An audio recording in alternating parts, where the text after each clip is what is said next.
So, by the way, they can walk to 3 towns at the start, and I'm thinking you prioritize towns instead of Garland at this point.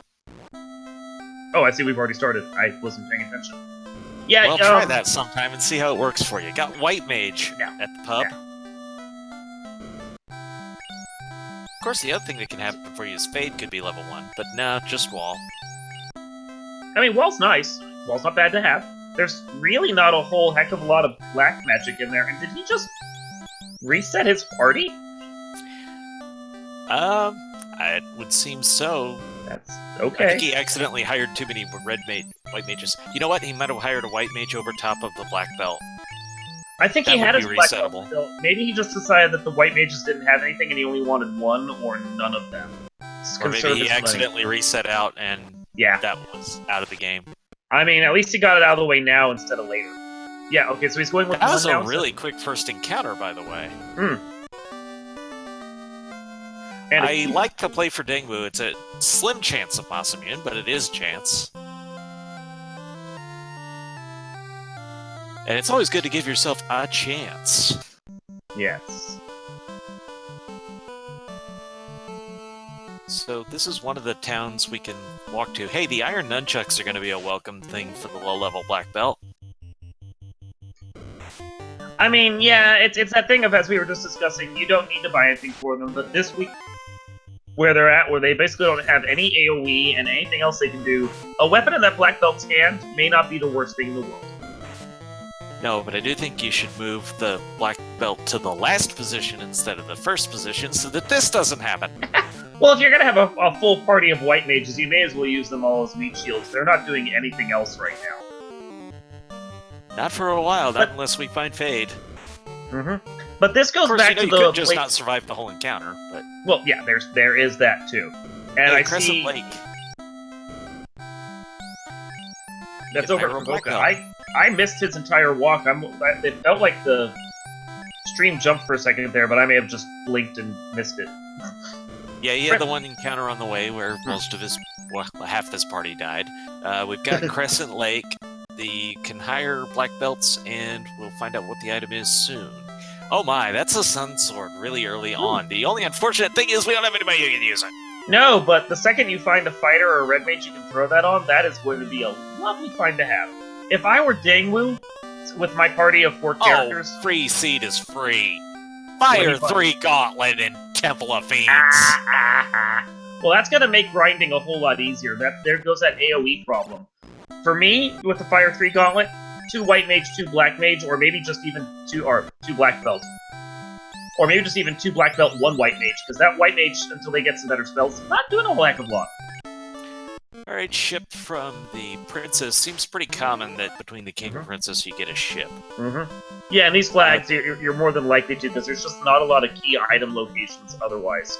And with the adamant that Dengwu got over at Provoca Crescent Lake, that's going to be an easy turn-in for them once they decide to go dock over there.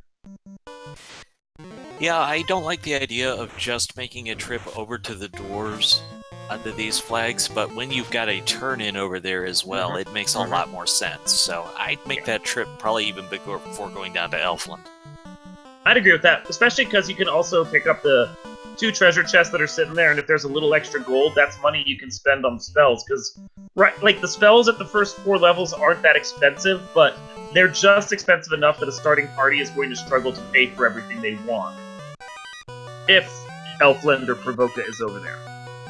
There's also the slim chance that that adamant turn-in is either the Mystic Key or the TNT. So if so, you're in a good place to use both of those. And pick up more treasure in the process. You always want more treasure. Always. So the sages were sitting on that precious chunk of metal, giving us that turn-in they get to do. And Dengwu gets to walk it back while Caleb gets to sail it back. You will note that Caleb is running a 2-man party, almost ran a 3-man party. Caleb does tend to like running shorter parties than Dengwu does. Dengwu traditionally goes for a full 4, so he has whatever coverage he needs. I ran 2-man for the early part of ours and then switched over to 3-man. The experience is pretty generous, especially once you get to the 12 key items and double it. Yeah, I ran 3 for most of the game until right about the end when I was ready to roll with a full party just to have a meat shield. But with the experience levels where they're at, and it not being like some of the seeds we do, like Chaos Rush or Chaos Rampage, where the experience just gets stupid. Ditching at least one party member makes sense, so you get a better experience distribution among the other 3. So with this Fire 3 Gauntlet, you're gonna want, if you're gonna keep the black belt, you want to get him to 16 as quickly as possible. That's where he starts becoming relevant and useful. With the Fire 3 Gauntlet, you don't have to necessarily do a dedicated grind for it, as long as you aren't going for a boss specifically. Yes. Well, and as we discovered, even when you are going for a boss specifically, that boss might not be the one you're expecting to find in these flags. Because we do have Fiend Shuffle on for the starting 4 Fiends, and just because you think you're going to go find Lich or Carry, you might not actually be fighting them. So now Dangwu has that Fire 3 Gauntlet, and the Angry Imps have Rub. That'll make us angry for having to deal with them. Didn't really see much over in Matoya's cave that was worth going back for, though, so he'll just skip out on that and hope he doesn't have to see them again.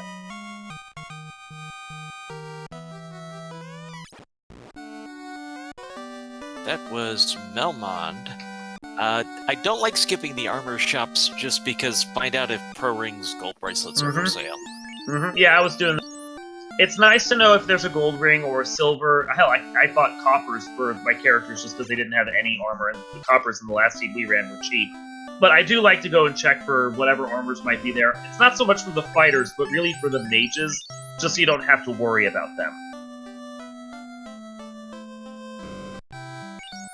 Caleb trying to find something in this encounter table that he can use to his advantage. Seems like the front of it might be a little bit loaded, and if so, you might be able to burn off encounters before going dungeon diving. And there's the floater loose in Dwarf Cave, so yeah, following the adamant was a good idea. Seriously good idea. And that floater does seem to like to be in and around the starting area right now. Like, as you and I discovered in the last season, floater was pretty early. Hooray! I would go down to Astos, actually. Well, yeah. Do we have a crown? Yeah, they do have a crown. Crown from the adamant. Yeah. I would agree with that. Go and do that right now. Not sure. He doesn't a little rough with just Fire 3 in the black belt, though. I don't know. I think I'd still try and risk it, see if Astos maybe just decides to slap and tickle and then move on with my life. I think with the save item, especially being where it was, if the fight doesn't go well, then you're going to the ship anyways. Yeah, I think it's worth risking it once just to see what happens. Worst comes to worst, it doesn't work out, and you can go visit him later when you have the canoe and just park at the river system right next to him. We will see if Dengwu opts for a different strat. Probably depends on how many... Got 2 cabins. That really justifies going for it to me.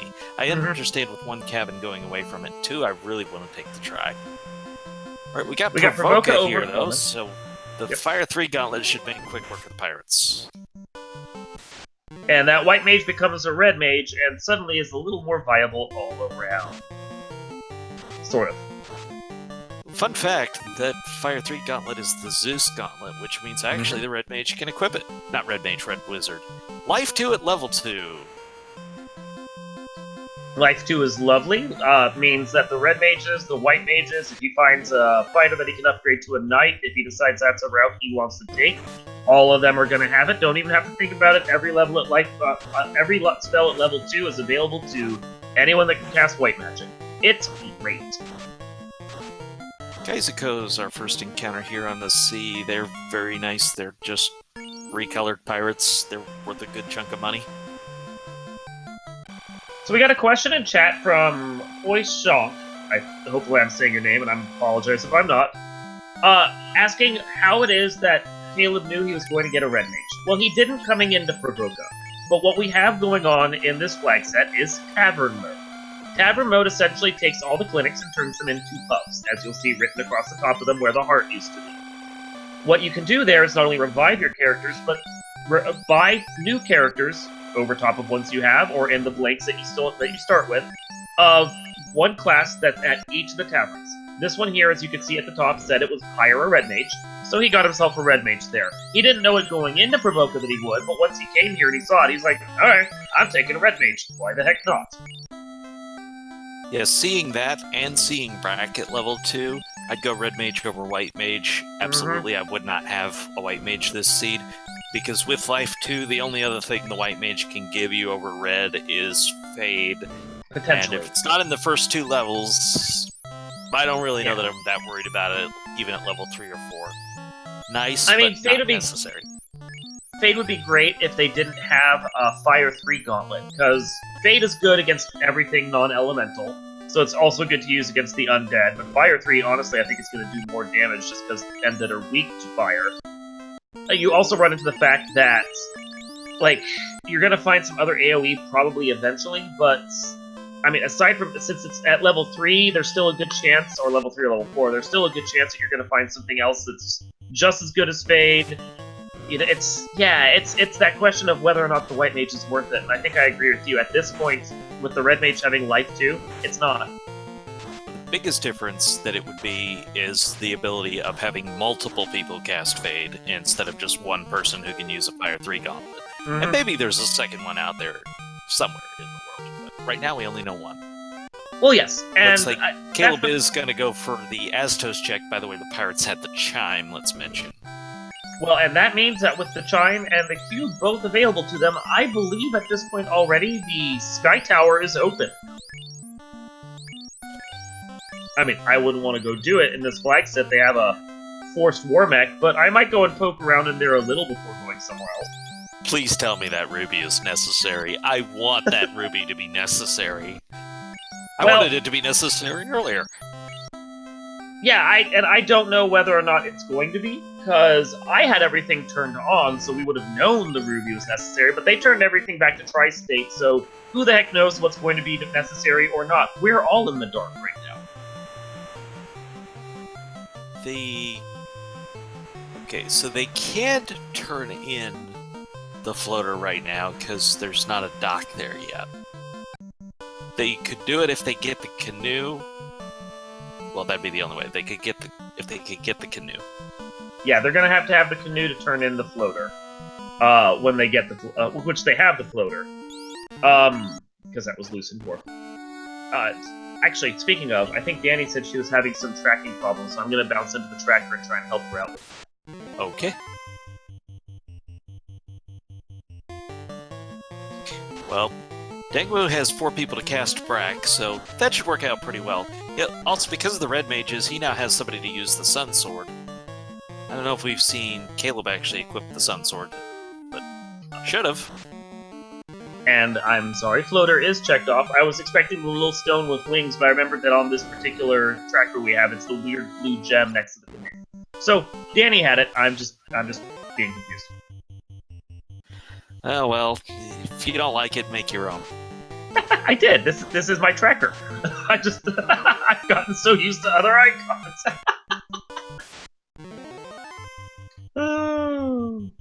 So what are we hoping for right now, Trenton? What are you hoping that's going to happen when they are wandering around the world here? I am just waiting for when they get the TNT. That's the herb. I want the TNT to be the last item they find, wherever it is. I want it to be last. You want a little spiteful retribution after what we just went through?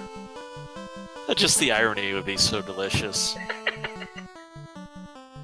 I mean, all things considered, this particular seed is playing out somewhat similar to the one that we had, just as far as no, we did not have free AoE magic item. No. At the start of ours. We did have Red Mage, though, which was pretty awesome. We did get pretty good AoE magic early, and we had a free Fade sword. Slow 2 accent, there is the rod. Boo.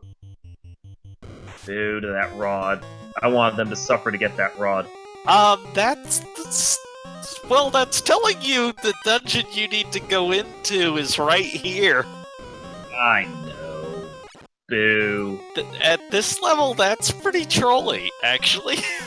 Well, and Caleb has to go and get it again because he got destroyed by Scorched Ogres. So, Scrogers. You knew the job was dangerous when you took it. Those are some spicy ogres. Meanwhile, Dengwu has gone for Marsh. Silver Bracelet's going to be a welcome thing at this point. Mhm. It is decent defense for your mages. Mm-hmm. Skip Crab slow Cake's 2 noting axe. in- It's not like it's a fast axe. It only has so much value. Yeah. Crabcake's pointing out that he skipped the slow 2 axe, and honestly, I mean, it's fine. I would much prefer having like block or something else though on an item like that.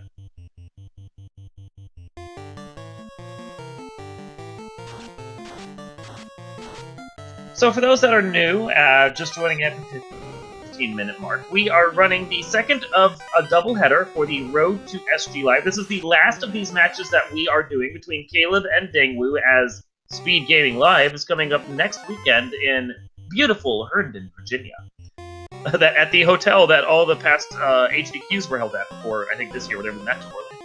So this was a flag set that we came up with so we could do a nice showcase race at Speed Gaming Live, and for the last few weeks, leading up till now, we have been doing classic practice races between Caleb and Dengwu, the two runners that will be at the marathon, to see how these flags played out, what they could do, and how well they showcase everything that Final Fantasy Randomizer has to offer for a general audience. So you're going to see some things that are cool, like Tavern Mode, which we've implemented, and Fiend Shuffle, and Open Progression, things that people that have played Standard Vanilla Mode might not be used to, Item Magic.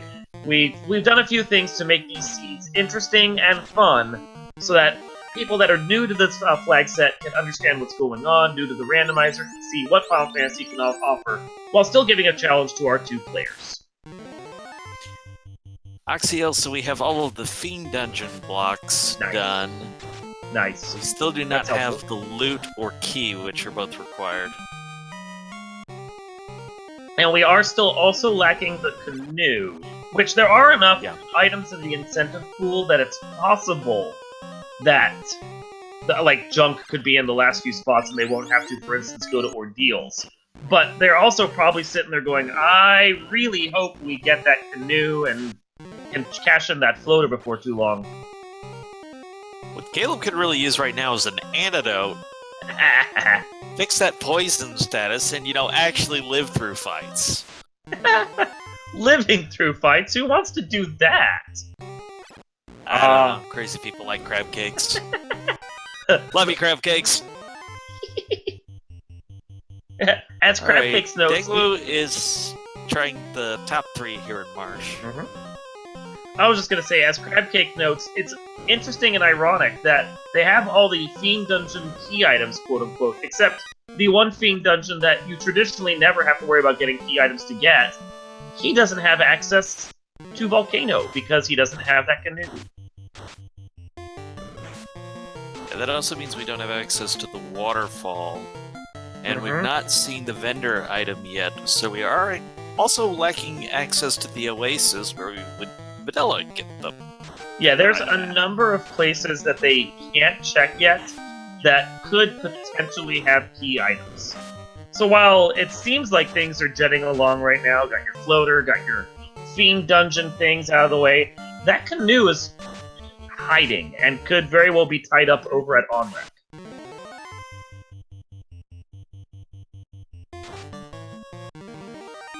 So we can get into Crescent Lake. We can walk into the town the old-fashioned way, although sometimes people forget that because they're such in the habit of getting there by alternative means. We can also get into the Onrack town right now. We've seen Melmond, we've not seen Lefane, we've got Gaia and Elfland still missing. I mean, those of us that are evil are really hoping that Elfland is, tied up somewhere where they have to sail to it with the key items for sale there, so that they then have to sail back to cash it in and potentially sail all the way back to Elfland again for some other reason, just because we're vindictive. But we'll see. Yeah, like if the key item in Elfland becomes a turn-in that leads to Canoe, and then Canoe leads to back to Waterfall with another key item they need to actually get that floater, that would be just glorious. I'm actually only so-so on the whole Vindictive front because I do want to sleep tonight, so... That's true. Hey, they gave us a Vindictive Seed and we still finished it in just over 2 hours, so...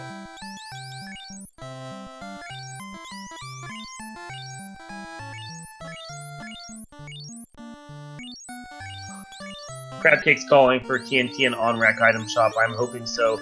And we have Lufane here at Crescent Lake, which means you can get a character right now if you want. But that's about it.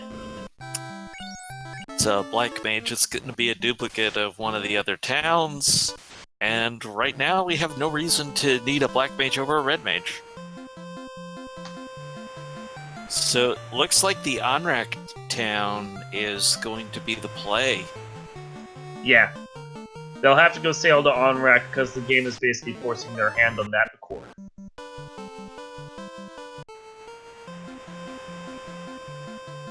This is the thing. The unfortunate thing about having an early ship with an open canoe is that the game realizes you can get to Onrak.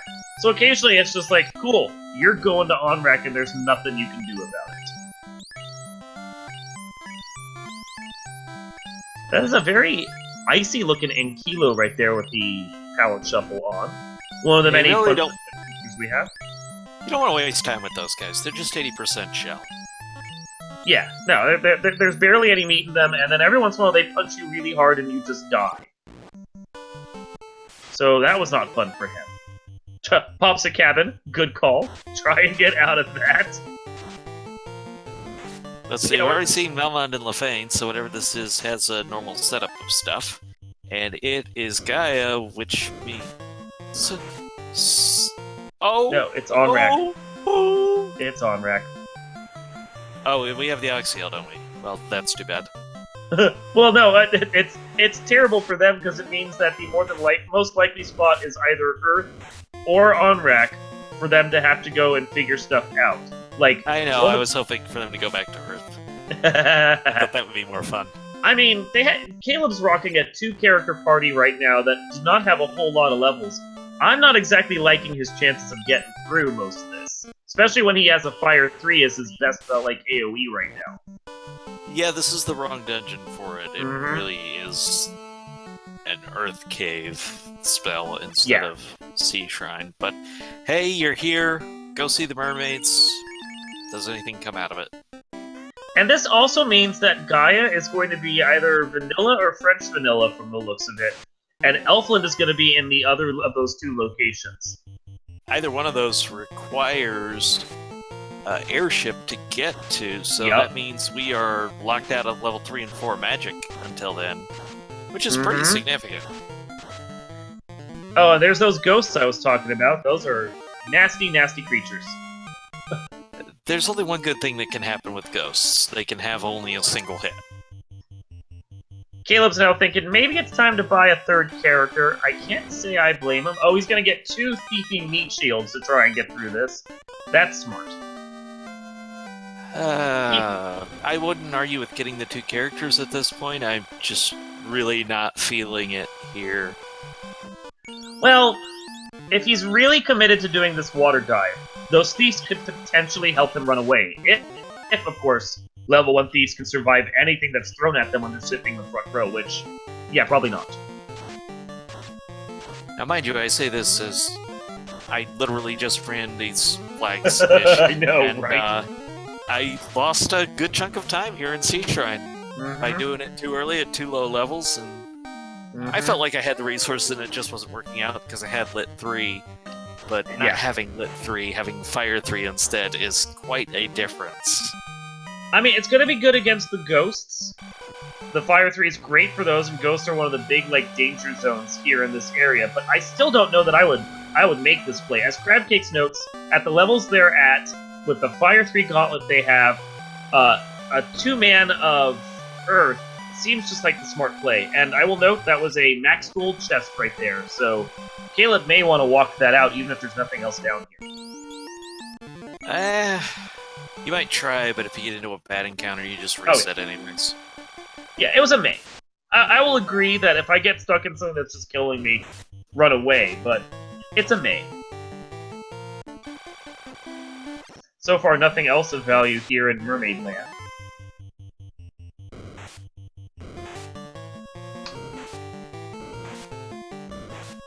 And to answer Dingwoo's question, they have not found the TNT yet. Just saying. Nope. TNT, still missing. Honestly, I don't think we found... No, we have found one loose so far. It was the loose floater. That is it. Ooh, a ruse stick. That is a pretty nice find. Mm-hmm. That is basically our defense sword by a different name. It's a lovely item to have. That's one piece of endgame buffing gear that's going to help them out a lot as they move through the sea. Now, Max Gold by itself, I don't know about walking out, but Max Gold plus a ruse staff, no question. 100%. Fully on board with that. And now he gets to do the walk of shame through here, having to check this because he's not sure where those loose items are. The unfortunate thing about this floor is you want to check it because you're here. Oh, unrunnable water! Oh! Well, hey, that's just vanilla, so you can't really complain. Well, no, but you kind of want to have better AoE here for a water, because their magic defense is a little high, and they're going to be able to shrug off the fire 3s that he's going to throw. Yeah, you might actually be better off casting Invis to just to tank up. Yeah. Before it gets to that black belt. Too late. And then the zap takes, because of course that's how Final Fantasy works. Sure. So I know that it looks like Dingwoo is actually in Earth at this point, if I'm recognizing his background. I will admit I was paying a little too much attention to Caleb there. And the Grogers, or the Ogres, apparently also have cremate. These are nasty, nasty, big, giant creatures. Don't fight them. Really add up. Is he short on heal potions, or is he intentionally trying to drop a red mage? Well, if you have life 2, why use health potions when you can just use the best healing spell in the game? That is a good point. I know more than once I tried to get one of my characters killed off in the last siege just so I could use life 2 instead of wasting, like, my much more precious to me Cure 4s that were sharing a level with Temper. And a Lit 2 hammer, that once again points to the idea that maybe do Earth first and then save that Lit 2 for afterwards, when you can finally go do Sea Shrine with the spell that works. It would have been handy for that. Of course, there's no guarantee you were going to find it, and also, that's not random enough. The Lit 2 hammer? That's not a that's a Thor hammer by plus 0. Come on, game.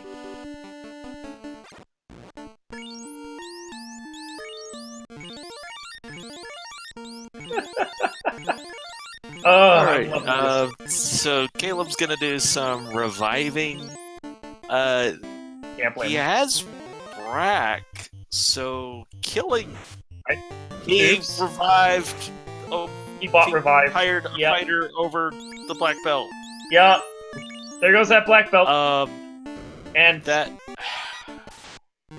I think we saw them for sale somewhere in one of the towns so far, so he can go and get it back. He's just got to remember to do that.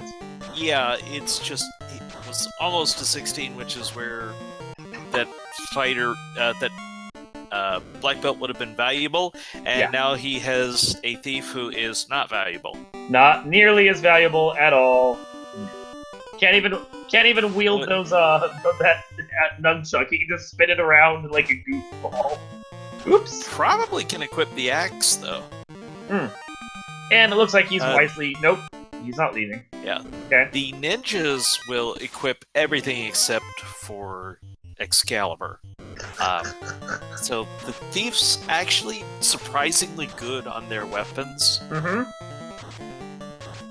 But for the thief to really sing, you've got to get them to the ninja point right now. These low-level thieves that he's rocking right now, not so much.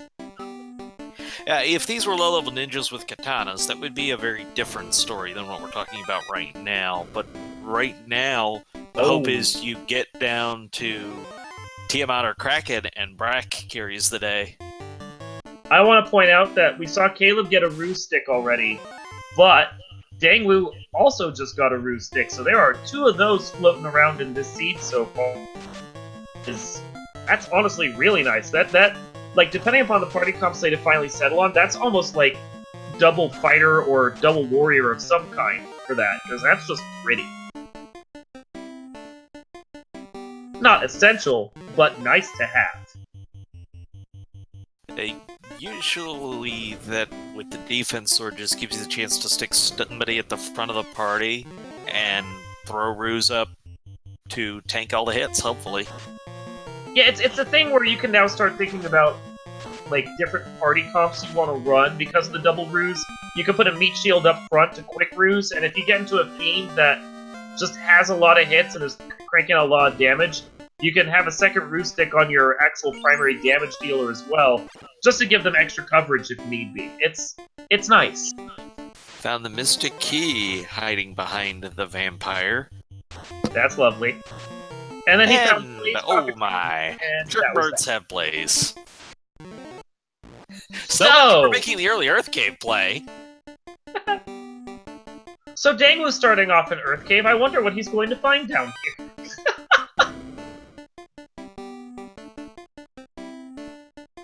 So you can save steps and see different encounters because you know you don't need most of those treasures now. Yeah. Hopefully that keeps you out of the path of jerk birds, but there's still going to be a case to be made for walking that key out. Yeah, he's gonna want that key if he can get a hold of it and not get surprised by those jerk birds. I mean, the ruse stick was not really all that far out of the way. I'd make a pass for that.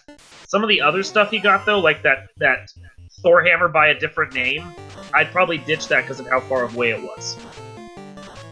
Yeah, like, the ruse stick is just 2 extra steps, so that's very justifiable. Yeah, Thor hammer was sitting in the Earth 2 treasury room, and that's far enough out of the way. It's not worth it to me, even if I do want that hammer for a Sea Shrine. It's like if it was a Lit 3, I'd probably go for it. Lit 2's not worth the time.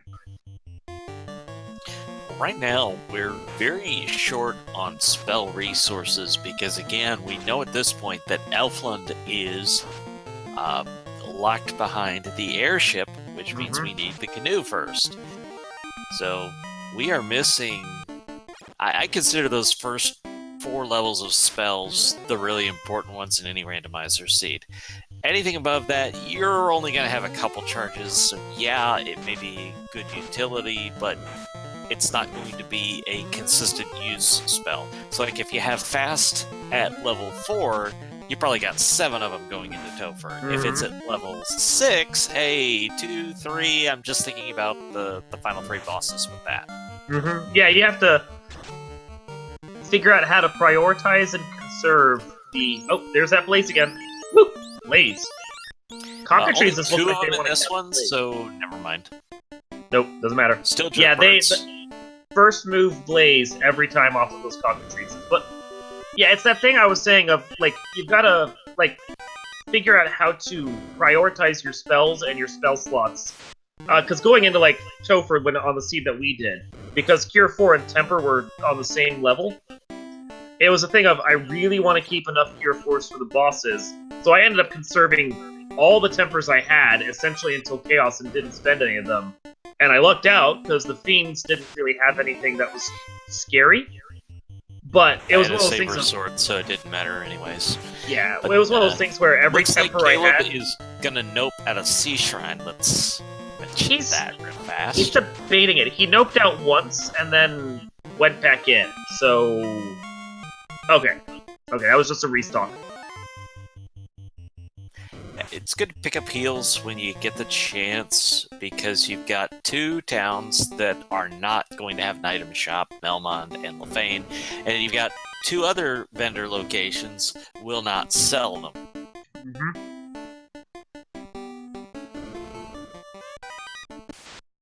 Yep, going back for that ruse stick, that's the way to go there. Big question, I think, is does Dengwu walk out the key or try and press on? I mean, I don't know the encounter zones well enough to be able to speak to that, but if the cockatrices don't show up deeper in the dungeon, and I have that knowledge, which I don't, but if I did, then I'd go deeper, because going back out's scarier. So the encounters will be different for the floor. It's just the number of steps that are going to be the same. Yeah. But we have no idea at this point what we would see leaving. Alright, first floor Mirage versus Vampire Floor. Gold Bracelet's a nice pickup. Mm-hmm. I mean, and an ice shirt. Oh, Ice 1 shirt. Oh. That's ugly. But another gold bracelet. That's already, his equipment build-out is so much better. Although, A little better, I will but stick note that on the Red Mage. that was what I was going to say. He put it on his first 2 people, which, sure, maybe. But your red mage is the only one that's got life, and I feel bad not having it on. And the chimeras have cremate. Why not? It's a pretty common skill, vanilla. I think there's 3 enemies that have it. And then they wrecked his red mage, and that was that.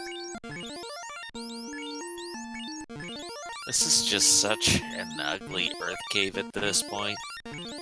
There's a lot of ugliness in this seat at this point, honestly. Uh-huh.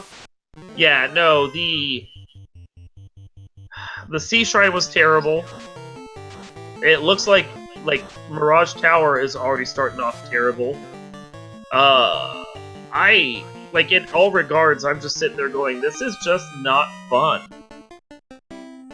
That time he put the gold bracelet on the Red Mage. Smart.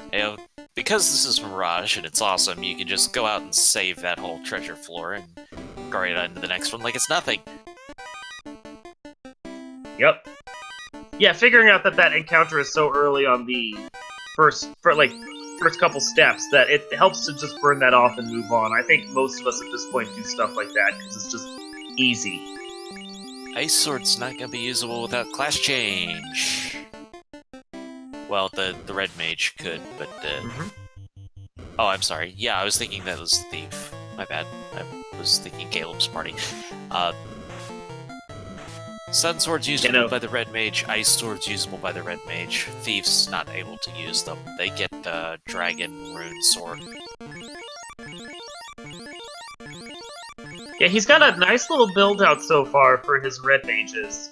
And I respect his play of the 4 Red Mage party, considering what he had available and what he could do. That's a whole lot of life casts right there. Speaking of a rune sword, Caleb just found one. That is one of the few swords I believe the thief can use. Yeah, rune and dragon are the best for a thief. Coral's also on his similar. list, though, yeah. Yeah. Hey, vampires! Hopefully they're going down to a fire 3. As long as they're not too beef. Oh, 3 did not. Oh, that's not fun, because they do actually hit decently well. Yeah, it looks like they're just over 170 HP. Second round should do it, though. And they get zapped. There you go. Have a nice trip to the 4th dimension, guys. 4th dimension's... Who's sending all these loiterers around? Would you guys stop sending your squatters to us, please?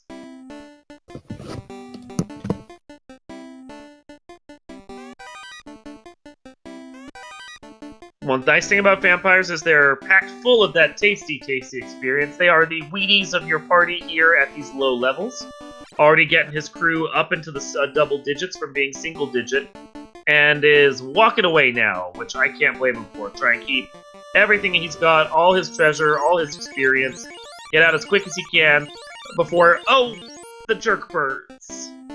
There was a pause there as he had to decide whether or not this is even gonna... Oh! And... Ow! Ow! Don't! Oh, no! Oof! Oh, that hurt on so many levels. Ow! Pray for Zap. Okay, cockatrices are gone. Nope! No, they aren't. Ouch! Oh, Caleb! Ow! Oh god! That is just the roughest encounter he could have gotten. Those jerk birds are terrible. So while that's going on, Dangu is continuing his world tour. I didn't actually, because of the distraction of what was going on there. Oh, looks like Dangu did in fact fight Lich, so he walked that key out. He is ready to roll. 1 crystal on the table. Thank you to Danny for tracking that while I was distracted by the slaughter of Caleb. So Dangu was actually making pretty solid progress right here. Caleb, unfortunately, is getting a little stuck in the mud here with all the crap he's having to deal with.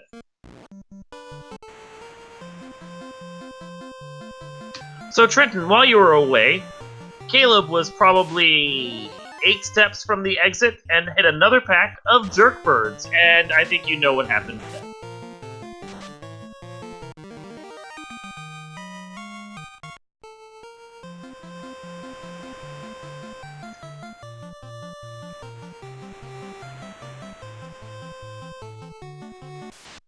So we're still waiting on figuring out where Dangu is going to go next, but Caleb is diving deeper into Sky Tower to try and figure out what exactly it is that might be lurking here. He's praying there's a good key item he can walk out and not have to face some jerk birds in the process, because jerk birds are evil. Falchion is nice. Falchion gives him another sword that he can use. 1 more item for his build-out that is depressingly weak right now.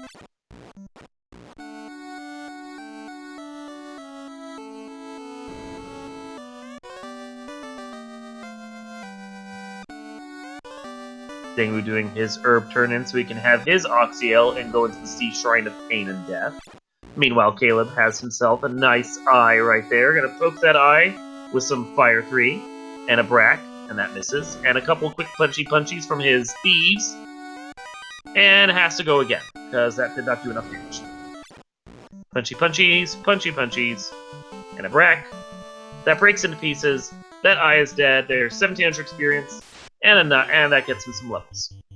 You may want to hang out on this floor a bit, because even if that eye was slow, between the eye and the manticores, there could be some really good experience that's desperately needed by this party.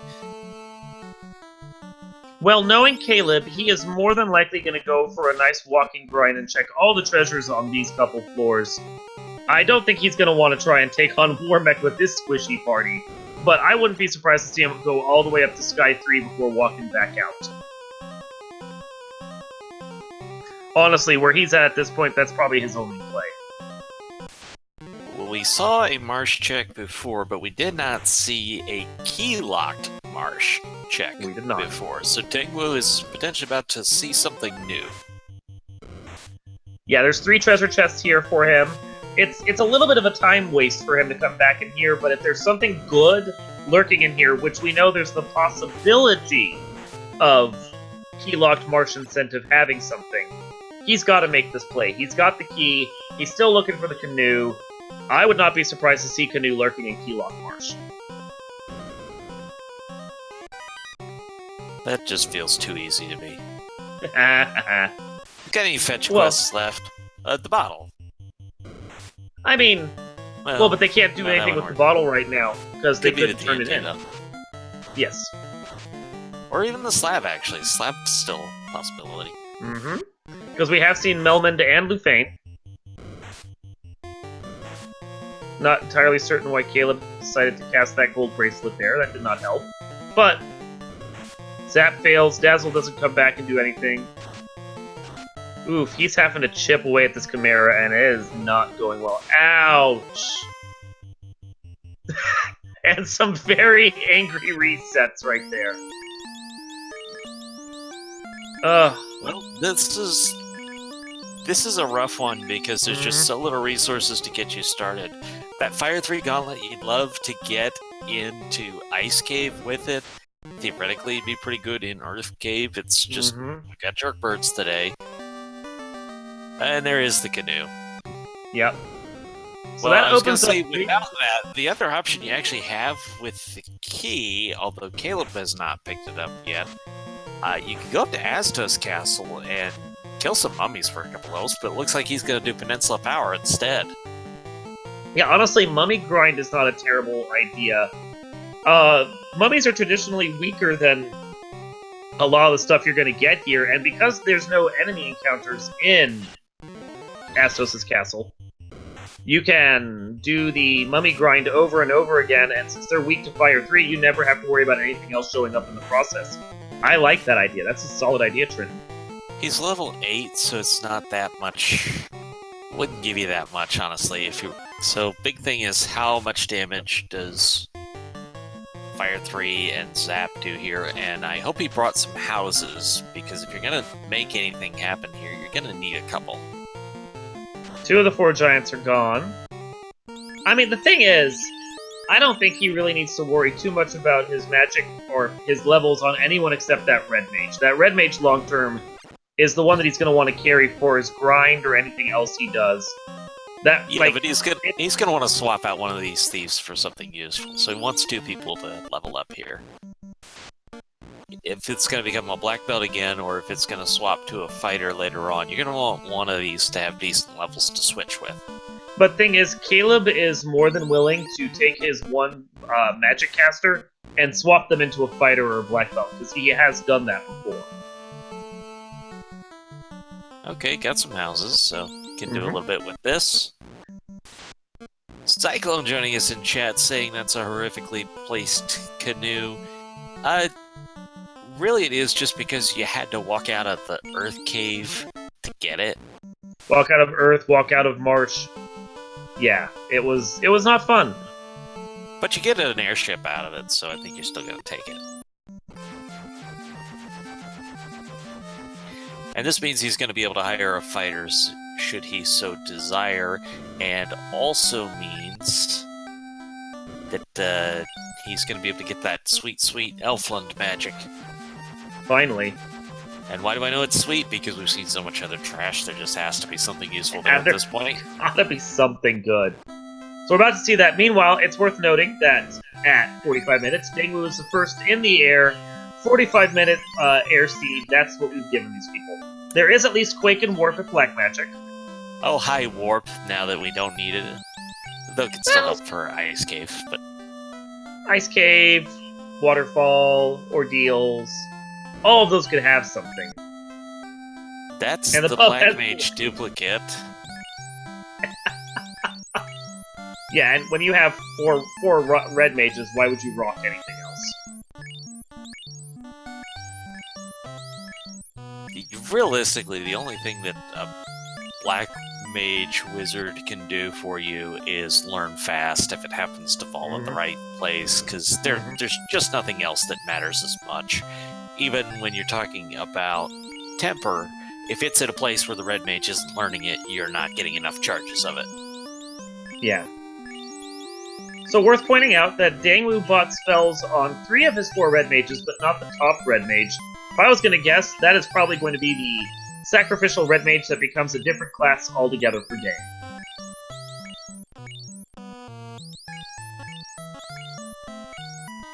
And right now he is doing a full buy round of just about everything he cares about. Well, that is the mage shop with gold bracelets, pro rings, and pro capes. He didn't buy any pro capes though. Well, he only has another 75 grand. Well, there's the deity. Yeah. Only has another 75 grand, and with the key item that was still floating out there and spells to buy, he might have decided he wanted to prioritize just a little bit there. So life level exit. 4. I think exit is purchasable. I don't know that life was, though. Not for the red mage yet. So Ice 3 and Warp, that's pretty sweet magic to be here, but that means Nuke's going to be higher level. We've not seen Fast or Temper yet either. Life is learnable. Good. No Cure 4 yet either. And Invis 2, do we see Invis 2? I think we did. All seeing it, but it's a possibility. There's been so much flying around at this point. Well, Caleb can upgrade one of those thieves to a red mage now. I would.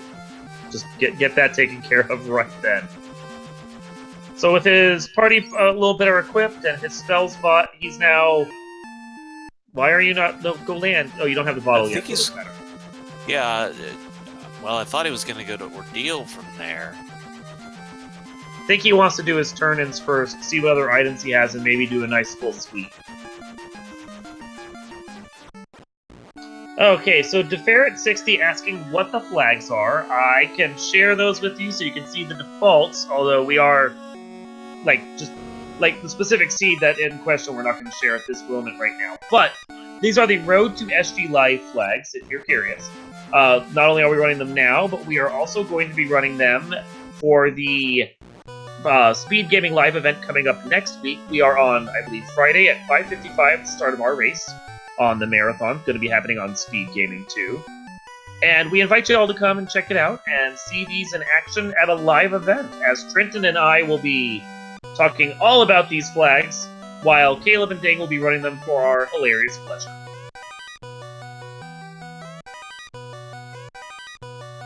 Dingwoo getting a whole big pile of money. I'm sorry, Caleb is Dingwoo's getting money too, but not as much as he'd like. Warp's gonna save a bunch of time for getting out of places. He's also got the waterfall access now. Gotta go for the Topher locked chests? Uncommon play. I'm a little surprised, but at the same time, they are still lacking a couple potential looses, maybe, so who knows? Hey, a ribbon. That's worthy. Yes. Deferret in chat also asking, hire a red mage? As we explained earlier, and I will explain it again now, we have on one of our special options called Tavern Mode. Tavern Mode takes the clinics you normally see in towns, and with Lufenish Hospitality you'll also find that in Lufeng, and switches them from being clinics to being pubs. What these pubs do is allow you to hire a specific class at each of them. You can hire as many of them as you want. You can hire classes over top of classes. It basically gives you a customization option to build whatever party you want, no matter what you may have started with and whatever was available to you initially. It's a great option. Gives all kinds of new strategies. We love Tavern Mode. I think it's one of the best new options we have in the game so far. P.S. We didn't mention this earlier, but we found a loose Excalibur in the Earth Cave, which would be great for a knight. And also found a Flame and Ice Sword out of these locked chests, so we've got much better weapons for red mages now. Not so much for thieves. Yeah, no one cares about thieves. So yeah, no, it's going to be great when they finally get a knight. They can actually put that Excal on them and have a nice little sword for build-out. Unfortunately, I don't believe we've seen either the fighter or a tail right now, so that knight is currently off the table in 2 regards. Well, we know where the fighter is. It's in Gaia, but we don't have the tail to turn in. So, we haven't seen the fighter yet, though. No, just process of elimination and knowing that it has to be somewhere. I mean, I suppose I could have been cruel and set all of the potential classes to Tri-State, so they may or may not have shown up, but that would have been just a little too mean, I think.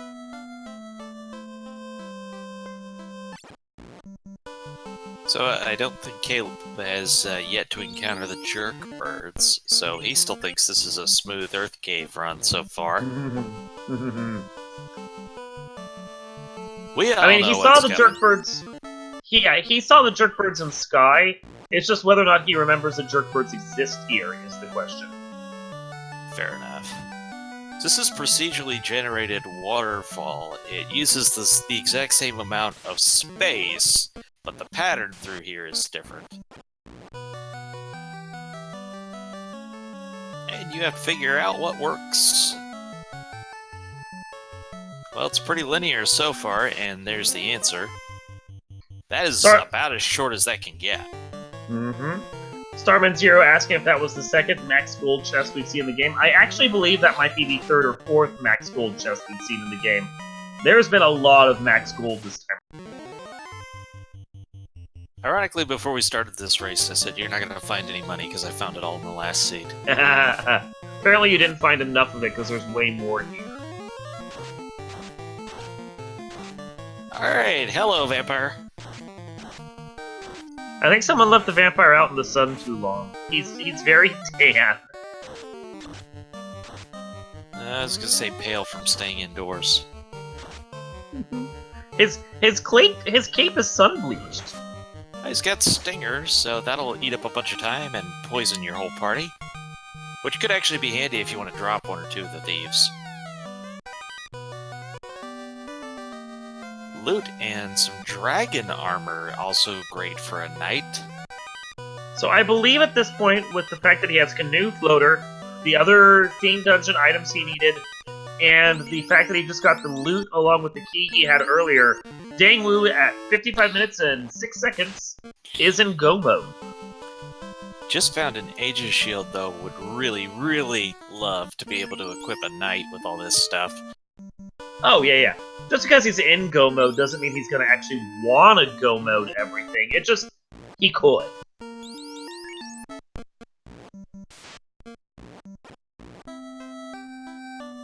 Washed Up 08 asking about how many max gold chests there can be in the game. Traditionally, I believe there's only like 1 or 2, but it's the thing of we have randomized treasures turned on right now with better trap treasure included. So, better spike treasure included. So what that means is that we don't know how many of any item is going to be in there, how many of the various treasure chests are going to be in there. Anything could be anywhere. Great question in chat. Do levels and stats carry over when you tavern a character? The levels carry over. The new person you hire will have the same level. But because the classes level up different in their stats, they won't have the same. And they actually gain... They're fresh characters every time, so if you hire a fighter over and over again, you'll notice that their stats and so forth change a little from one to the next. Because the game re-rolls a completely new character every time, as if they were going to the level you have them at, from 1, and gaining all their stats at once.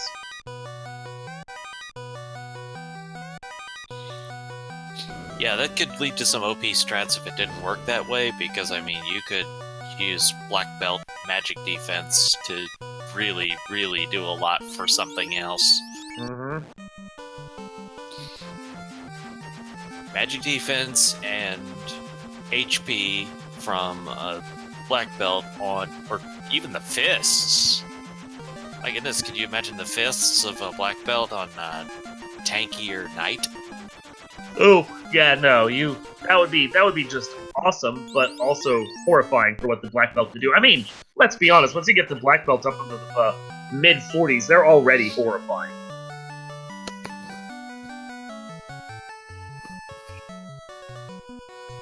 Yeah, I think a seed I played a couple nights ago, I had a level 50 Black Belt that got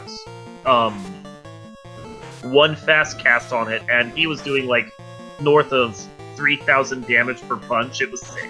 So, Black Belts are crazy. Chad asks, what about spells? They will have their spell list wiped out. They'll have to learn anything they want to learn. Ice Cave for Dengwu. This is covering some new ground. Might be a little chilly ground, but it is new ground.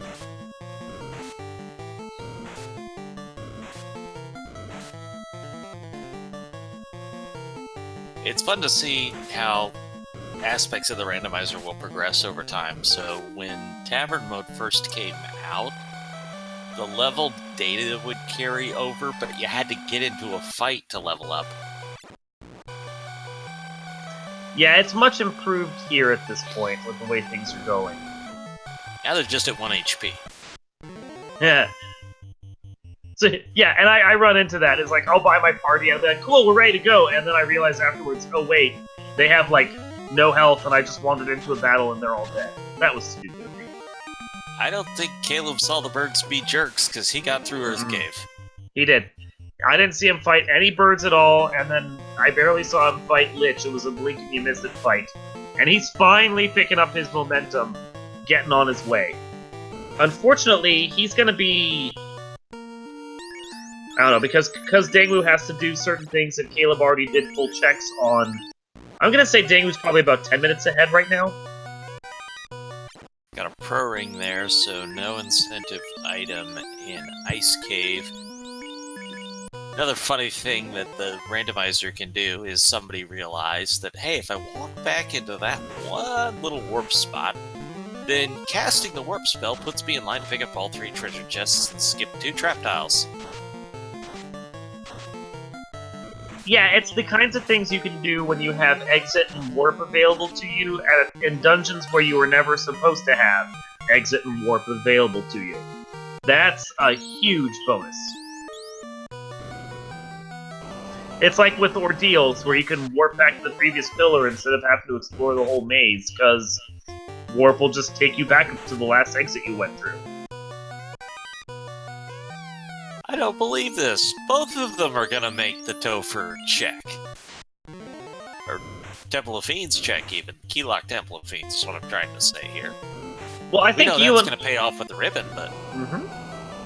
And no complaints about that, I'm sure.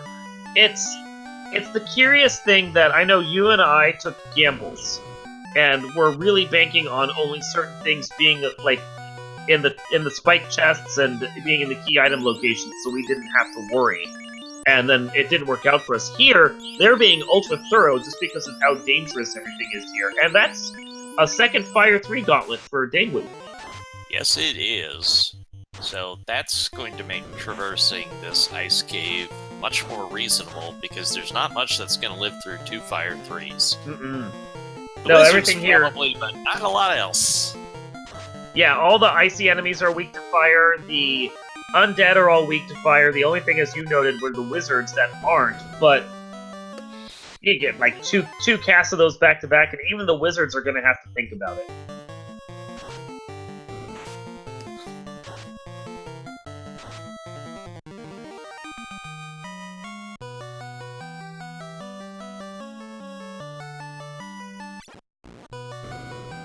So Daewoo is continuing to go through and check everything just to make sure they don't find any loose items. Because in this flag set, even with weird tri-state stuff turned on, there's still going to be at least 2 loose items in the pool. And we've only found, as far as I know, 1 of them. Yeah, you don't know what you're going to see for equipment checks, so there's a certain logic to being thorough. Yes. 2 red mages down, 2 alive, and all 4 back up. I actually wondered if he would go down to the eye with just 2 of those, snag a couple levels. It's a good time to grind. That is not the play that Daewoo opts for, but it was an option.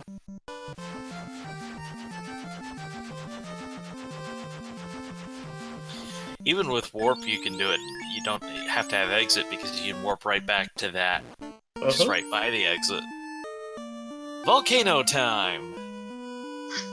Well, that's pretty much one of the few things he has left to do, short of sailing over to Sea Shrine. Although it looked like he was really thinking about what else he needed to do at this point. I mean, he's in go mode. Everything that's yeah, like... I think that might have been a big part of it, was he was checking to... double-checking to be sure of that. Only 1 ribbon doesn't feel great. That might warrant some large treasure room checks. I mean, he doesn't have the Opal or the Moon at this point. Those may be 2 of the things that he was stressing about. And he also doesn't have really great endgame armor yet for a fighter. So, if he wanted a fighter... Yeah. I mean, if he wanted a fighter, that's a risk he just... Yeah. So, or if he decides he's going to want the black belt instead, or he may just feel like at this point 4 red mages is the way to go. Which I wouldn't do that, but okay. Yeah, if they had nuke, if they were going to have 36 charges of nuke going into Topher, that would be a thing you could consider. Yeah. Other than the weapons, the resources just aren't great this seed. Yeah, it's a lot different from the 5 ribbons I think we both saw in the last seed.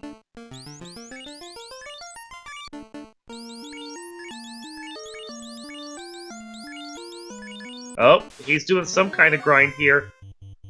Yeah, he's planning to go down to 1 person. Mm-hmm. The lava makes that a lot easier.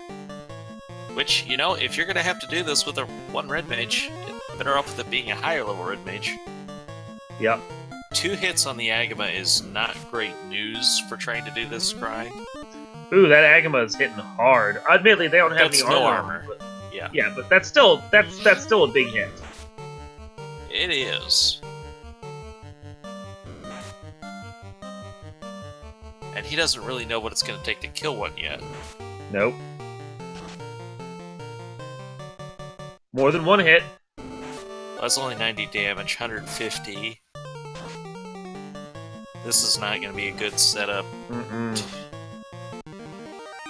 200, that was 320-ish. He's gonna try again, and they immediately come out swinging for 10. 10's okay. Yeah, the trouble is the 2 hits means there's 2 chances for crits, and those crits are what's going to get you in trouble. Only 3 sword swings that time did the trick. That's nicer. Well, he's leveling up, so the damage is going to get better, and I think he was swinging 3 times instead of 2, so that's also very significant. And the nice thing about having this red mage is if he decides he actually wants to go and fight the fiend, which I wouldn't yet, I would exit. He can at least revive all the rest of his party members before he does that crazy, crazy thing.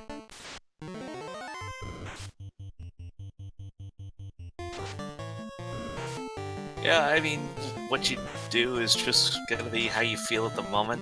You get a level 30 plus red mage here, revive everybody and go for it. You probably got enough resources to do this. Thunderclad in chat noting that maybe Danglu should put the Ice Sword on instead. The Sun Sword does technically do more damage on a base level, but it's the creatures that are weak to it are going to be the undead because it's the Sun Sword. The Ice Sword would actually hit the Agama weakness and might potentially do more damage. It would also have probably a higher crit rate, because Sun Sword's crit's not that good.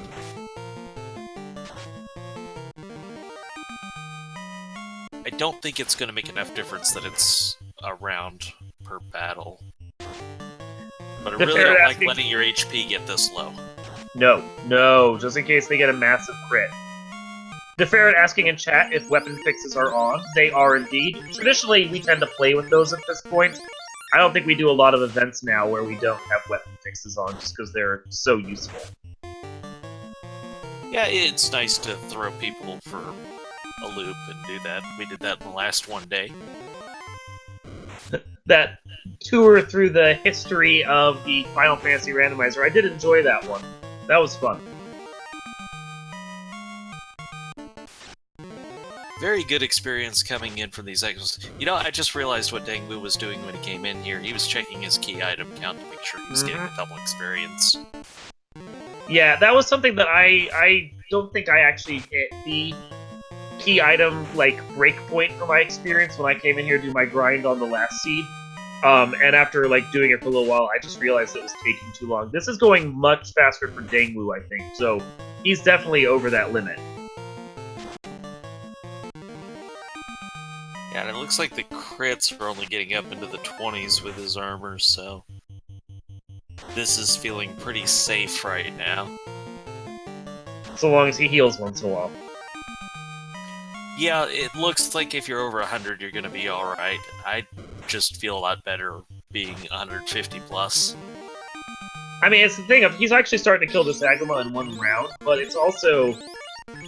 If that Agama did 33 damage or so, if he had a very bad back-to-back-to-back sword swings, it's easy to see the Agama actually wiping him and taking out the 3 or 4 minutes he spent here for this. Thank you, Shufokamachi, for your raid of 5 party members to this lovely stream that we have going on. We appreciate it. The out-of-control one himself joining us. Thanks so much, show. We are in progress with Dangwu looking for levels, Caleb looking to finally get his airship 1 hour and 9 minutes into this seed.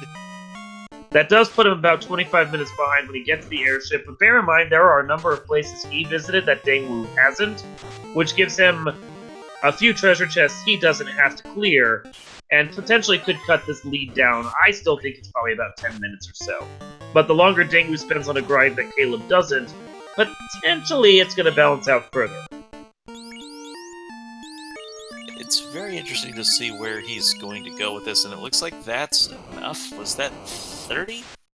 Ooh, and he's running to the boss. That's a bold play, Cotton. Just curious what level he got to, because that kind of will show his hand of what he's thinking class-wise.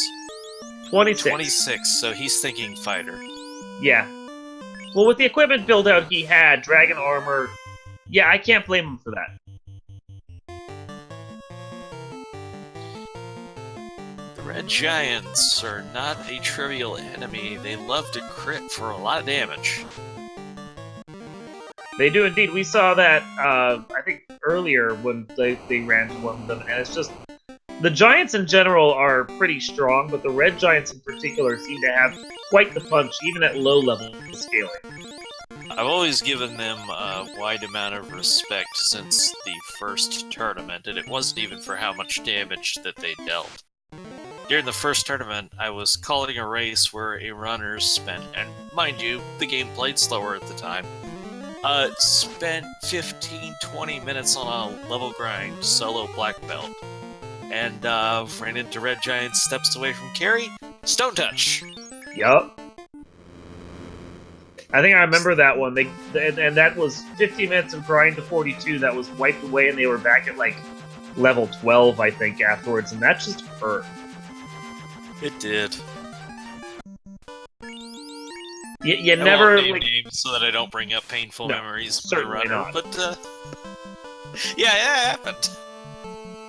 Yeah, you never like seeing that happen to a runner. Like, we laugh about it, but at the same time, when you see it happen in action, you're just like, poor guy, or girl, or whatever pronoun. That hurts. That hurts.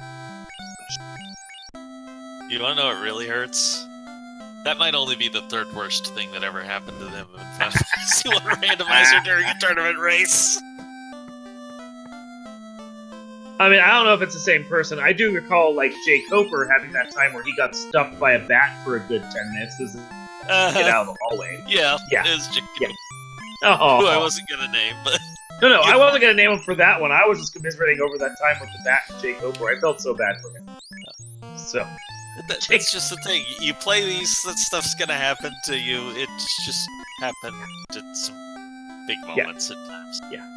There is a reason why we do call certain things that happen like that getting Jay Coper, because, like, the number of awful things that happened to him live in infamy at this point. So with that, we now have, I believe, his fighter there, an Aegis and a dragon on top of that. So his fighter, once he gets a tail, is going to be really well stocked. Problem is, gotta get that tail. Still looking for that tail.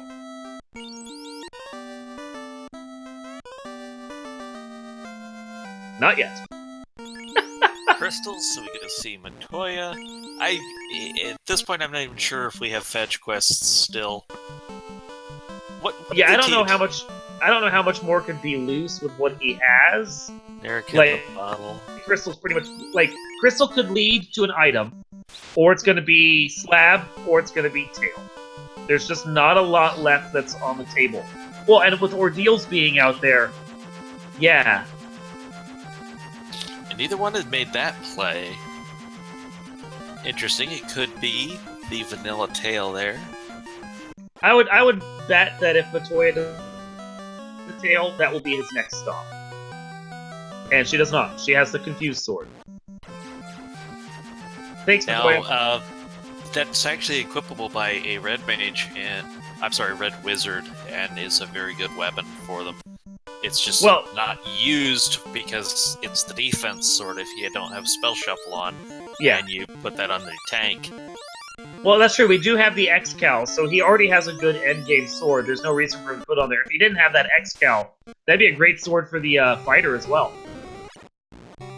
Knight, it's going to require class change. I meant knight. But yeah, as far as a red wizard goes, one with the sun sword, one with the defense sword, that's pretty good.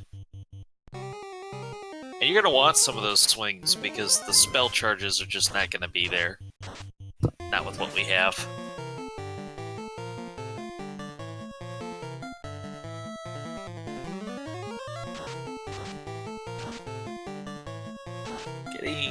cerebral encounter is Dengwu here in Mirage. Honestly, Cerberuses are decent experience. I don't hate seeing them, and they don't tend to roll with a lot of HP. They're fun to kill.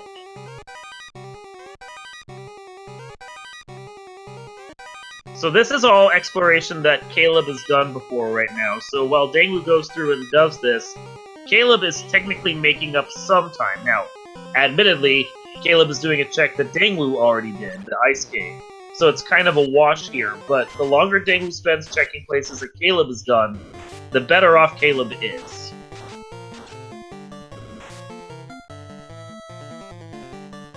I just had a joke come to mind, but it's too off topic to be funny. So anyways, using Ice 3 against the Sorcerers, and it does clear them out. Biggest difference between the runners right now, Dengwu left Earth Cave first and was able to turn that into the airship first, which also meant level grinding first.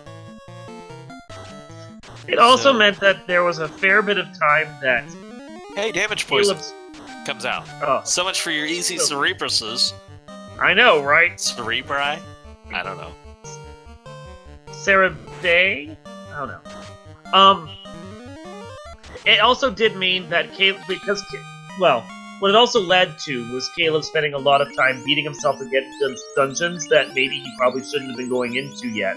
Just because he was already there and felt like he was pot committed to it, had to just go through and do it, because what else was he supposed to do? Well, sometimes you do have to commit to the bit, because it gives you a chance. I mean, anytime I go to a dungeon, I have a rule that I will beat myself against it 3 times and before I run, unless I see something that is particularly noteworthy that I think I can get and get back out. Like, if a key was in a location that I could, like, get to and potentially walk it back out with luck. But it's also if you're not seeing anything that you want to walk out and you're just trying to get through the dungeon to get to the end, 3 times is my max, and then I'm leaving. Because you don't want to waste too much time on a dungeon you can't clear. Caleb doing this short waterfall that we have seen before, showing those nightmares the nunchucks, trying to get them to run away in fear. It didn't work. Behold my mighty chain sticks!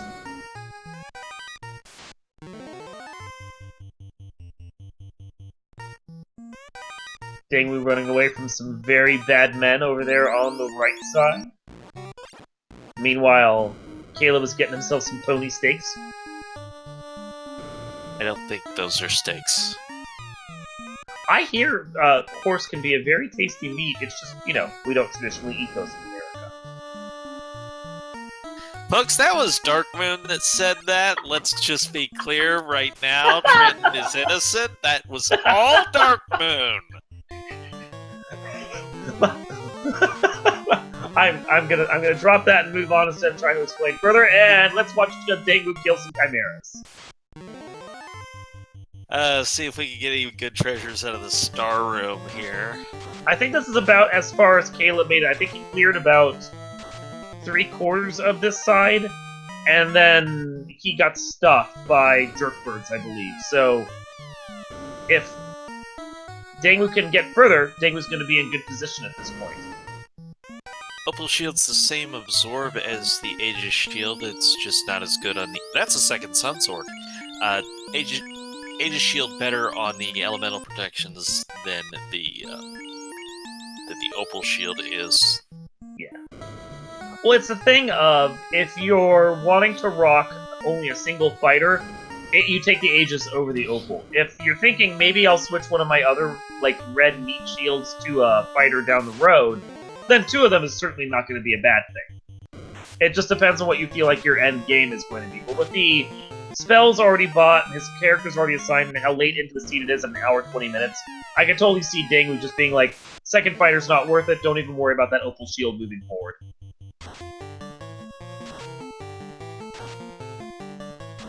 I was gonna make an eye joke, but the moment's passed. Dengwu takes care of business with the Naga. Moving on to the next floor. I don't think he cleared the top 2 floors, or top 2 rooms on that floor. So is he gonna go back for that afterwards, you think? Oh, that's a 3rd Sun Sword! And another ice sword was there as well. Nah. At this point, don't need it. You got 3 suns. Question in chat, what's a reasonable estimate? It's going to depend on item logic a bit, because we're doing tri-state, so sometimes that can have a good bit of variation, but anywhere hour 30 to 2 hour range is going to be very reasonable. Well, and we designed these flags with the goal of having them not go, like, all that much farther than 2 hours. Like, if you watch the previous seed that Trenton and I did for this doubleheader, even with really terrible key item drop location, we ended up at just over about 210, I think. So, and I know, personally, I'm a terrible player. So, like, 210 for me on this flag set is probably a 240 for Caleb and Ding. So, don't expect it to go any longer than two hours, but with how those items placed here, what, like 245, 250, you think, Trenton? You mean 145? 145, 150. Don't mind the dyslexic over here. Yeah, I mean, hey, Quad X sword, that is a nice little find. I mean, you've done most of the dungeons that it could potentially be useful in, but don't complain about it. It's still nice to have it. You get a fiend low enough, you can just start spamming sword swipes at him with that. Ice armor is good find for a fighter, actually. I'm not sure if we've already have that or flame armor. I think he has flame armor at this point with a shield to go with it, so I don't think he's too concerned. Chat would like to know what gets randomized. A lot? And yeah, a lot. The biggest thing that Final Fantasy Randomizer does versus other randomizers, though, is the stats. The stats of all these enemies have been randomized, so some of them have a lot more hit points, some of them have a lot less hit points. We've also obviously got treasures randomized, stuff's in different places, key items have been moved around, and we've actually got bosses moved around as well. But at its core, this really remains faithful to Final Fantasy, depending on your game mode, and in our case, we gotta restore the 4 orbs, go to the time loop, go back and do battle with Chaos.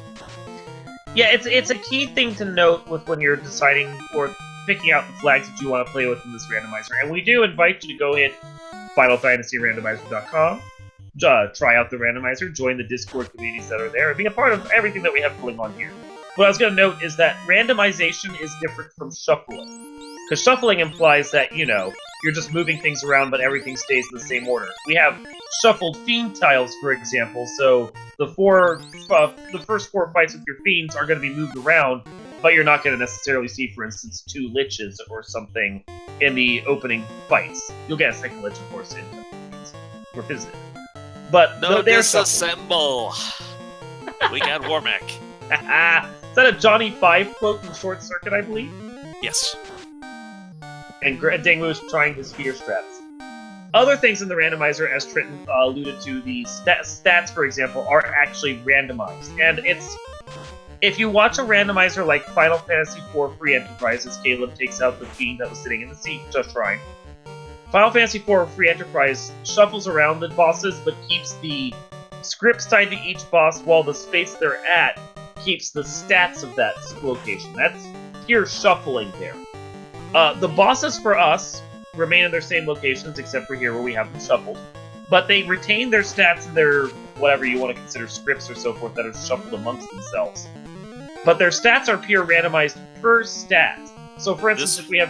Hang on, this Warmech is giving Dangwoo the business, and we need to appreciate this real quick, because he is low on his HP. Does he have that Quad X stick available? Because he may want to give it a try at this point. He's done some damage. He's down to 2 party members now. Really feeling it here. You don't feel good when you're drinking heal potions in battle. Just the fighter alive. Nuclear comes out, that's a wipe. No disassemble, Warmech is triumphant. Okay, you can carry on now.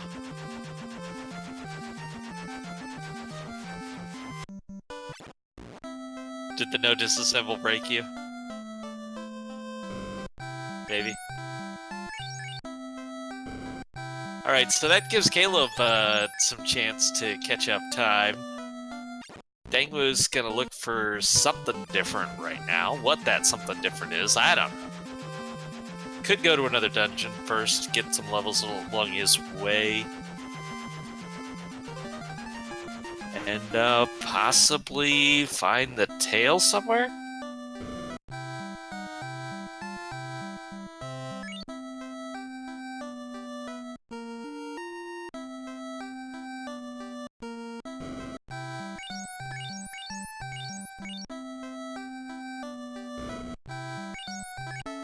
Alright.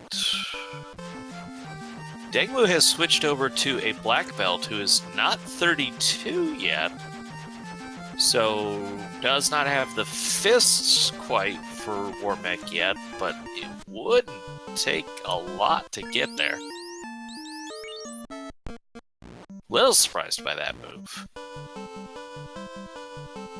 Okay, so, as I was going to note, that Warmech does help. I think I actually had the wrong button pressed, so I was chatting that whole time and wasn't saying anything, apparently. That's my fault. I was wondering if the no disassemble just broke you.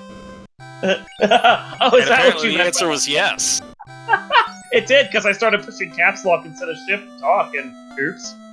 Oh, wow. I was wondering why you were talking over me that whole time. I was like, dude! But no, that's entirely my fault right there. The Warmech that we just saw, however, does kind of show the shuffling of the stats, because that was a particularly brutal Warmech with what he was doing. The scaling, I think, on this particular flag set somewhere like 40 to 250, and that's a range, but it's not all the stats at that range. It's each of their stats at that range. So you can get an HP that rolls at 40% of its normal, but attack power and evade that are 250. So that's what we mean when we say randomizing of the stats, because it goes all over the place. Caleb going for the brag strats against Kraken. We've already seen them pay off against Tiamat. Brek is a reasonably accurate spell, so when you start talking about throwing 6 casts out there, the odds are in your favor. One of them lands. I think I saw somewhere that the odds of Brek hitting on Kraken 1 is a little over or a little around 30%, whereas against Kraken 2 it's closer to 24, so you throw 3 or so of those casts out, and you should get a Brek to hit, which you saw. It gets the job done, and especially when Brack is low level, it makes you a lot less afraid of those fights if you've got enough casts. You'll take it on at a lower level. Minochi did a lot to popularize that strat back in one of the previous tournaments. Yeah, it's the thing with Brack and Bane in your repertoire. Bosses that you'd normally not want to fight until you're in your mid-20s, you can actually take on at, like, level 6 or level 8 if you're crazy enough, and those spells land early enough. I think I've seen a number of Sea Shrine dives where the characters start off at, like, level 4, riskily make it through because they had the life cast to do it, and then Brack or Bane carried the day.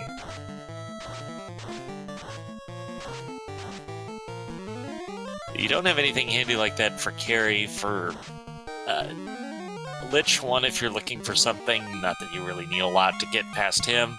You can throw Quake out there. That'll actually work on Lich 2 as well. And Zap has a reasonable chance of hitting either of Lich or Carry. One of the best things to do against Carry, though, is the stop hitting yourself strats, where you confuse her and just let her beat herself up while you're doing damage.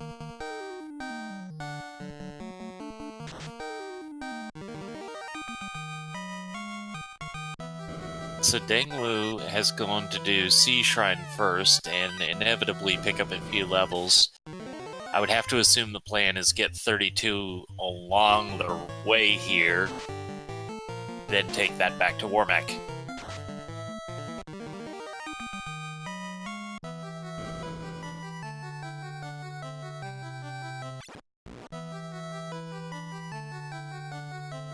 Right, to the Kraken floor, which we know is not Kraken or Tiamat. I think it has to be Carrie at this point. Are you pushing the wrong button again? No, I'm setting up some links in chat. So. Well, I had to be sure. Yeah, someone in We chat still was don't have asking. the slab, by the way. We do not. Someone in chat was asking for some links to get to some handy information about the Discord, so I was providing one of our guidance sites. Anything you're looking for, though, you can easily get to from FinalFantasyRandomizer.com, which includes links to the Discords, and of course, the Discord itself provides further links to other guides and sites and everything else you could ever possibly want.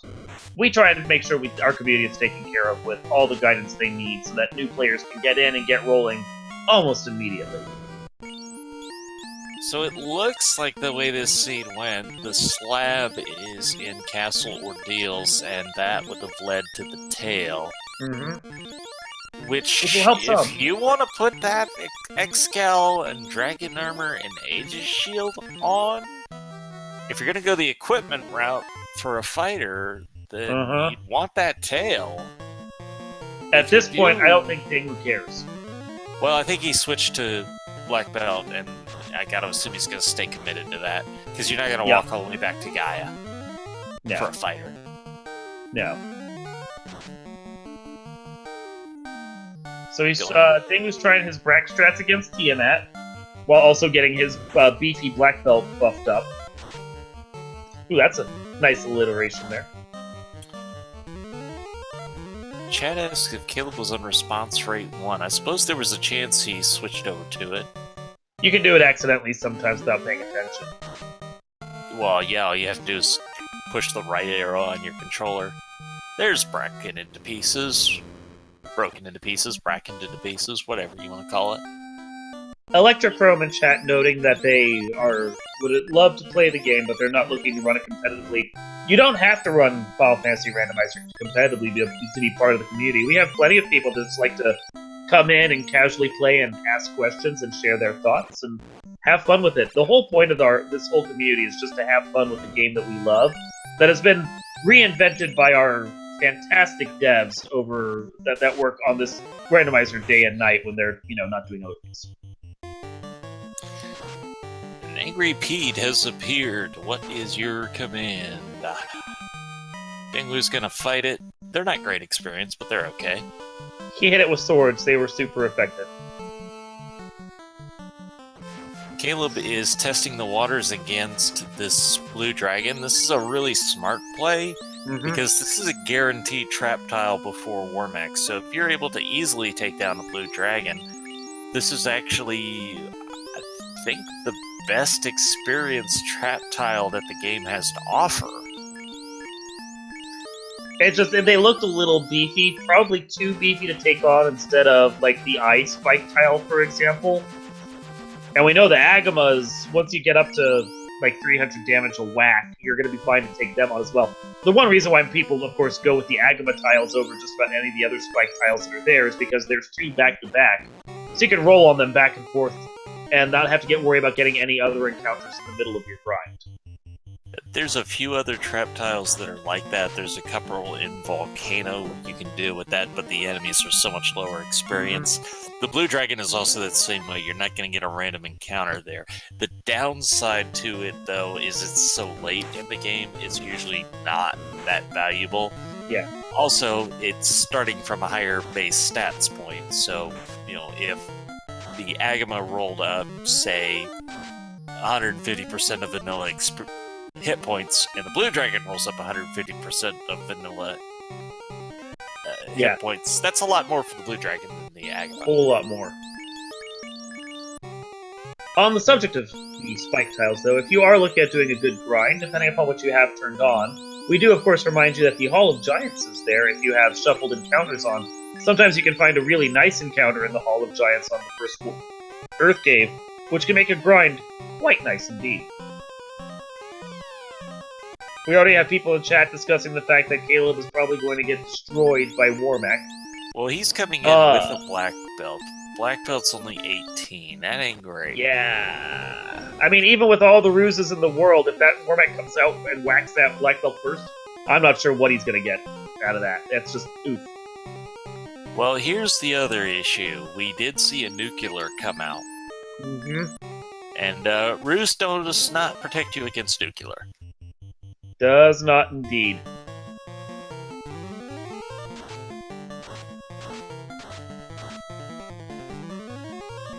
Did Caleb go back down? I don't recall seeing him go back down, but it's a possibility. I guess, yeah, fighters don't show up on the upper floors. This is Maybe he not really the wanted to walk out. bridge. No, it is the bridge. Oh, okay. Apparently, I missed a bunch of fighters up there. No, hey, it caught me too. The other thing I was thinking is there was a non-zero chance he went back to the Blue Dragons anyways, because again, it's the only trap tile you have before Warmac. So I'm envisioning Warmac just punting Caleb right off the top of this bridge. There's no walls along the side of it, so... But... Out, there goes that black belt. Black belt wasn't the one rusing, though, so I'm guessing he's not too worried about that yet. We'd like to see that slow 2 work, but it's not really gonna help. 2 kicks, 2 dead. Now, Dengwu with the black belt, though, could do that blue dragon a lot easier, and that, really, in my opinion, if this is the strat you're committed to, that's where you've got to get level 32 at. Okay, so right now Caleb is just kicking out chip damage from his 2 red mages, who are fully rused. But bear in mind that just because you have ruse up doesn't mean it's going to protect you from a critical hit. Critical hit don't care about your ruses. No, but it's a low percentage. I will say one thing, though, about what Dengwu is doing is because he's still checking, he's getting experience along the way. It does make sense to do that before a level grind, especially because there's random encounter eyes here. Well, and he knows that there are, like, 3 Sun Swords lurking around in here, so at the very minimum, he's going to want to find those again and get the equipment he really wanted. Throwing a lot of locks out here. Okay, Tornado came out, and that's bad news, because now we're closer to nuclear. Yep. Some angry trying to zap Brack getting in the way. Brack has no particular effectiveness against Warmech, so I don't know the exact odds, but they're not great. Yeah, we have a lot of tracking on the various Fiend fights and whether or not you can use certain spells against them. I haven't actually seen a chart, though, about how weak Warmech is to anything. I always just assume he's about the same as Chaos, and barely has weakness to anything. And that took out Caleb right there with the nuclear. Yep, we knew it was there. No disassemble. Right, that so would Dengwu be has finished all the treasures. This would be the time to go back to the Blue Dragon and get 32. And that is now 2-0 for Warmech. Okay, a little more treasure to get. Actually, great that he got poisoned, because you can drop that red mage and level up faster. You just need to keep one alive for the life.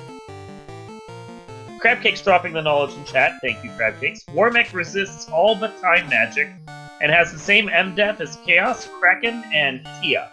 So, a 3 in 256 chance for most spells unless you have Expert on them. So, Zap, his throwing out Zap wasn't a bad strategy, it just didn't want to connect. And I'm sure even then it's probably just like an 8% chance of maybe working.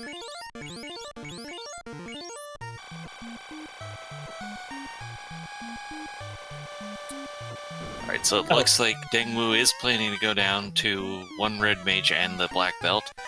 Sees that Quad X sword that's going to be a welcome sight. Not that you'd have gone out of your way to find it, but you have it as well. He did remember there were some decent treasures up here. I just don't think he wrote down where all of them were, because he didn't expect to get completely stuffed by Warmech. And we got door glitch! Everyone, celebrate your door glitches.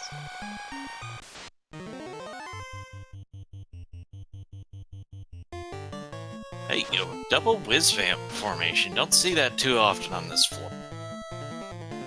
You don't tend to see a lot of encounters on this floor, either. Ooh. Whizvamp just stuffed that red mage.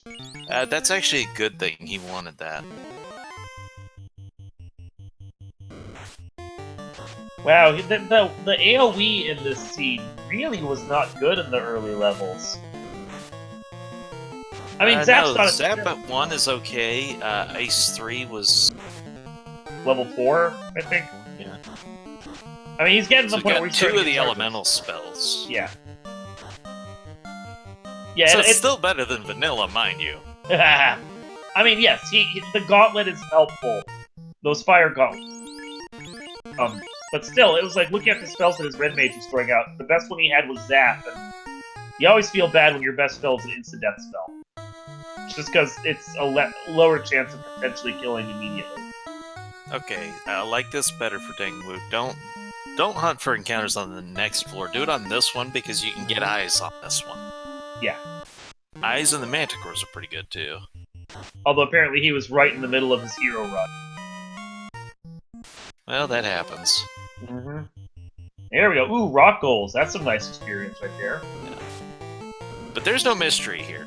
Dengwu is looking for level 32 on that black belt and planning to pulverize Warbeck.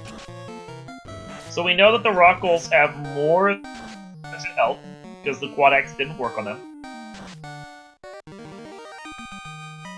But this is the Goku strats. There is no strategy, there's only fists.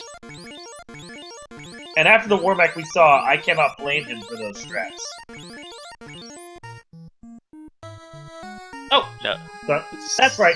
Thunderclub reminding me that because the golems are technically not alive, Quad X does not work on them. Yeah, well, technicalities, they'll get you. So, the encounter rate is lower with these flags, which makes navigating generally better, but trying to do a walk-around grind when you're talking about only a 60% encounter rate, not great. Still, he only needs one level from here. He could probably get that just walking through and eating some plates and nachos or something along the way. That looks to be the plan. The bridge isn't the worst place to try and finish off your experience. Actually, this guard sentry is going to be pretty good. I was gonna say, this should probably be good enough. Get him close if nothing else.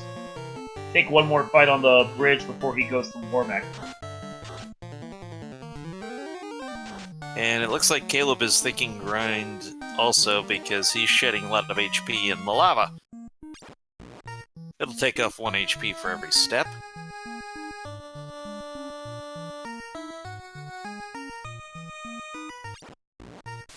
A lot of ways you can navigate this quote-unquote maze. Slime's a pretty good experience, but we don't really have an efficient way of killing him. Never mind. Because I was gonna say, it doesn't matter when you've got a Fire 3 Gauntlet that wants to kill. I didn't expect it to be that effective. That'll do the job. I mean, far more effective than Trance! the Trance was scary. Trance can eat up a ton of your time. I was just going to comment that Fire 3 was doing like 250 to them, but apparently they had a ton of Absorb because his fist only did like 3 damage. Mudgal Sorcerers. So Dengwu hit 32 off the slimes. I don't think he's going to care particularly about anything else. If he ends up with a second slime fight, I don't think he's going to mind. This will do it for him.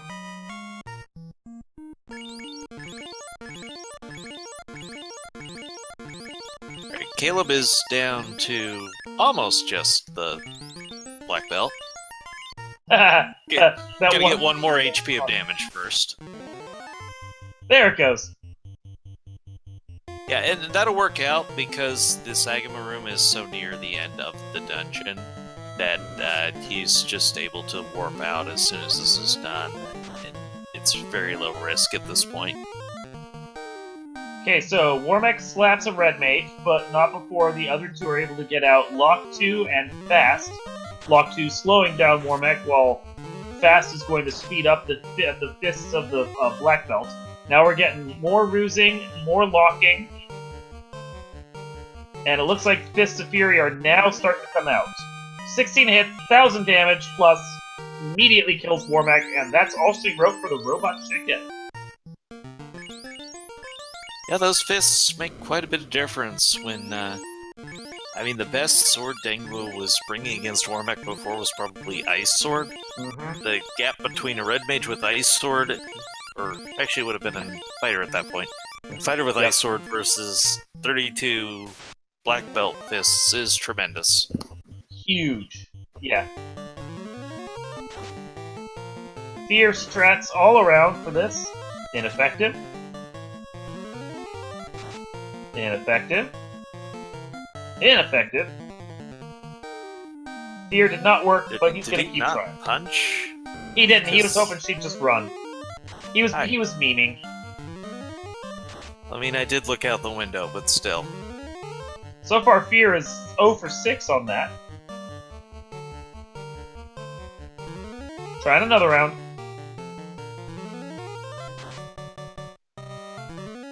It's the 30 plus black belt, so there's already a higher than normal chance because of the extra levels. Mm-hmm. He just needs to get to connect once, and so far it doesn't really seem to want to. Chat says it'll be a long Agma grind if he's going for 42. I don't think he will. I think he'll stop at 32. Oop. I think that might be too terrified so far.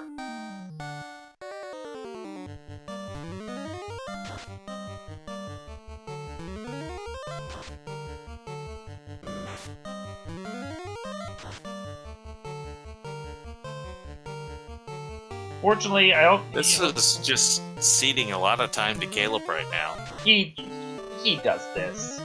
I mean, it's amusing to see, but I don't think it's gonna work. Yeah, no, that's it for the spears. And now he's throwing up Rack just because, I guess. Meme strats did not pay off this time, and now we're on to his superior. One punch, all she wrote. Well, I mean, it was actually 7 punches. Well, one attack. And Caleb is done? I don't think he got to 32. He may have looked at the experience and felt like it was taking too long and just didn't want to. He's at 27. So you can definitely pick up more, but I'm really shocked he cut it there. Is he going to the first floor trap tile or all the way? Yeah, he may be using this spike tile here and fighting something a little easier, because those Agamas were fairly beefy. You can get that fire encounter there. It's one of the 2 I was talking about where you won't get any other encounters. You just have to walk up and down. And that you can't get encounters. You can't get encounters on a wall that has a door on it.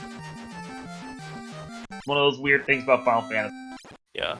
And then there's a later treasure room with a gray worm that does the same.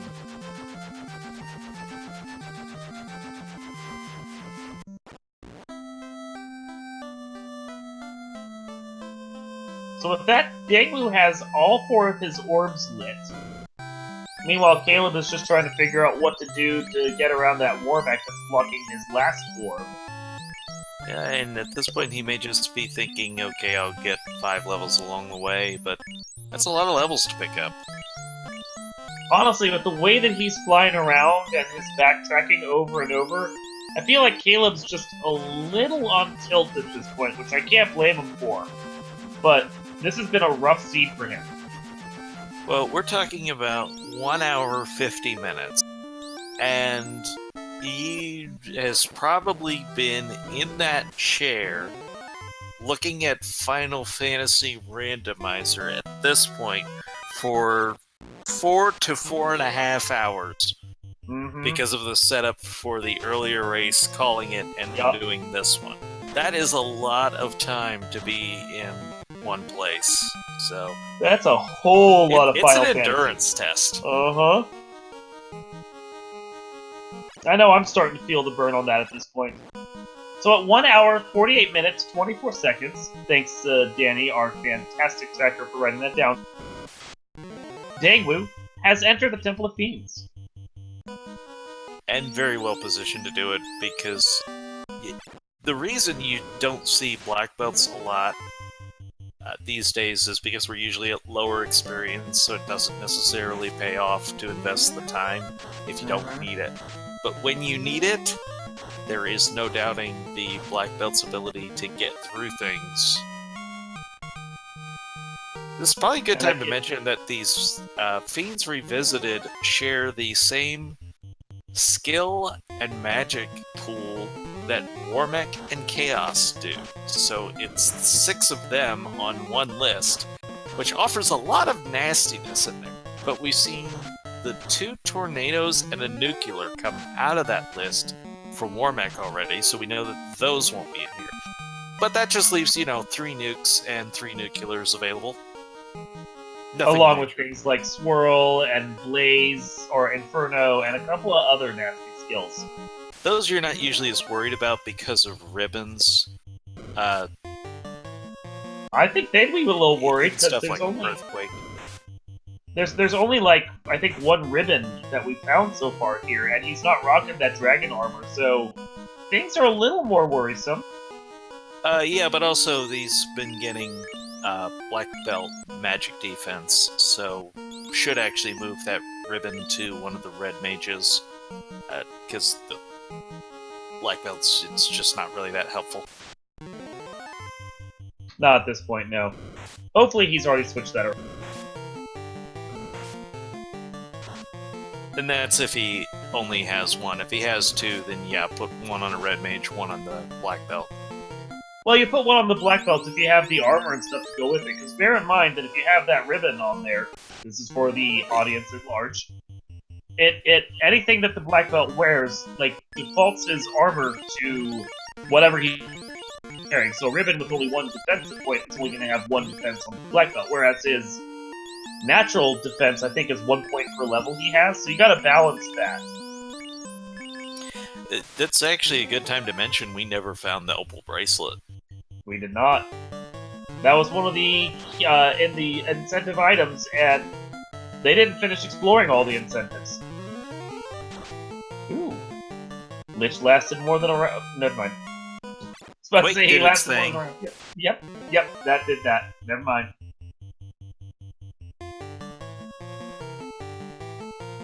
Lich had himself a big slice of cake, felt full, left. This is a lot of experience that we just don't bother with because we don't need it at this point, but that's a lot of experience. 3 Agamas and a Fire Giant. 3 Agamas alone are a huge amount of experience. That probably would have bumped him up another level if he'd taken it, but he's sitting at 44, I think, on his black belt. It's just not worth it. 34, maybe.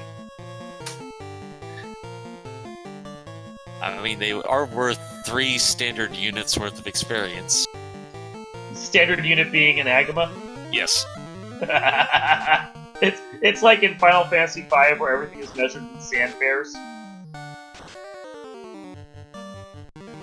Carrie is terminated. Dangu is onto the 3rd floor. Caleb's looking for revenge against Warmech. Why did he leave the black belt at the front of the party? I don't know, but let's see how it works out. Yeah, Dangwu right now is doing his best impression of a Warmech by going through and killing off fiends 1 by 1 with a single punch. Speaking of fights that are worth a whole ton of experience, that's a pair of experienced pinatas along with a Gur Shark. Yeah, it's not something he needs right now, but... Oh my! This is so much experience we are walking past right now. It is insane. Not walking past. He decided this was enough, he's taking it. Ice 3 is not really taking it. Lit 3 would be taking it. I think it's... Does he have Lit 3? Probably not. Caleb is not dead, but he's in range that a bad nuclear is gonna do it. Yeah, he has to hope. Only 127 damage. He's not been firing lock like Dengwu did, but did he just bane Warmech? He baned Warmech. Bane strats on that Warmech. And he looks stunned by it, too! I don't know what to say. You could see it on that black belt's face of, did I really just do that? Oh my. So in the anyone who's meantime, Ding was up to Kraken 2. Caleb serving up a nice plate of old smoked chicken. Mm-mm-mm. When is Formic vulnerable to Bane? I think it's a 3 and 256 thing. Yeah. The technical answer is never except on a critical hit. And all the spells in the game can critical hit. So even if, like, Chaos, for example, is protected, quote-unquote, against certain spells, the insta-kill spells can still technically get him. It's only, like, the ones like Quad X that he completely resists. Orb for Caleb will be on his way to Temple of Fiends Revisited. Yeah, at 155, he's gotten them all cleared, and I think he has got to feel a growing sense of relief that at least he got through that. Whatever else happens, he got through that. Alright, here comes Tiamat. Yeah, I mean, in the meantime, while we're watching Caleb finally get past that robot chicken, Daegu has been doing work here, just pulling his way through this Temple of Fiends. Worth noting, the reason he's moving that black belt to the last position, and I had made a comment to that effect on Caleb, is the battle priority starts with the first character, and it gets lower the further you go down in the party. So that last spot is the safest spot for your damage dealer. Doesn't always work, but it puts the odds on your side. Yeah, there's still a chance of them getting back road, but for those that are curious about the percentages, it's 50% for the enemy to hit the front row, 20% for them to hit the second, and then 12.5 for third and fourth row. And if a character is dead in one of the slots, the game will drop the attack to them, realize they can't do it, and this is re-roll problematic. that again. Yeah, this is really bad. Would really like to get out of here with that red mage alive to revive everybody, and will. And he did. Meanwhile, I talked about walking past experience before. The one that Caleb is on right now. This is what I like to call the fight that broke the experience scale. It is. These are worth so much that the devs actually had to change the way that experience is calculated to keep it from overflowing. By the way, Dingwu did the victory lap. He memed and did a victory lap. He tried to meme everywhere that he could. Yeah, for those that are curious... He did not look out the window, that's not everywhere. For those that are curious, when we say that the experience was broken by the game, what it means is that there is an upper limit for how much experience that a enemy can grant you, and if it gets too high because the pack is too good and we have scaling of experience too high, then it'll actually loop and you'll get barely any experience. So that's what happened with the Gas Dragons. They're worth so much that we broke the game. Meanwhile, we can see that Dangwu is buffing with his locks and his fast. It doesn't have temper, so the lock's a solid play here. Mm-hmm. I love lock. With the fixes that we have on, lock and lock 2 always hitting, it makes them vastly more... Oh! Wow. And that's that.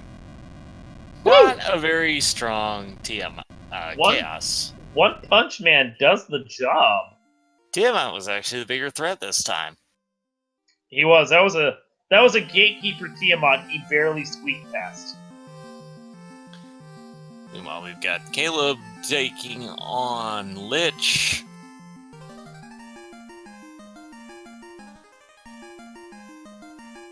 Down goes Lich and on to the fire floor. Dingwu, so let's see, you've been at your computer for roughly 4 hours and 20-some minutes now for Final Fantasy I Randomizer. How do you feel? I feel great. That was... I should have known after watching you guys have your trolley stuff, and then, we started it, and I'm just like, this doesn't... it's not bad. I got a Fire 3 Gauntlet. And then it just got progressively worse and worse. And I'm just like... And I'm talking with Caleb, and we're like, I feel like we're missing something, because we had such an awful start. He tried to do a 2-man start or something like that. and that didn't go well for him. And I'm taking all these fights, and I'm gaining no experience. He's like, I'm level 10. I'm like, I'm level 10 too. And it's like the 15 minutes in the game. Like, yeah.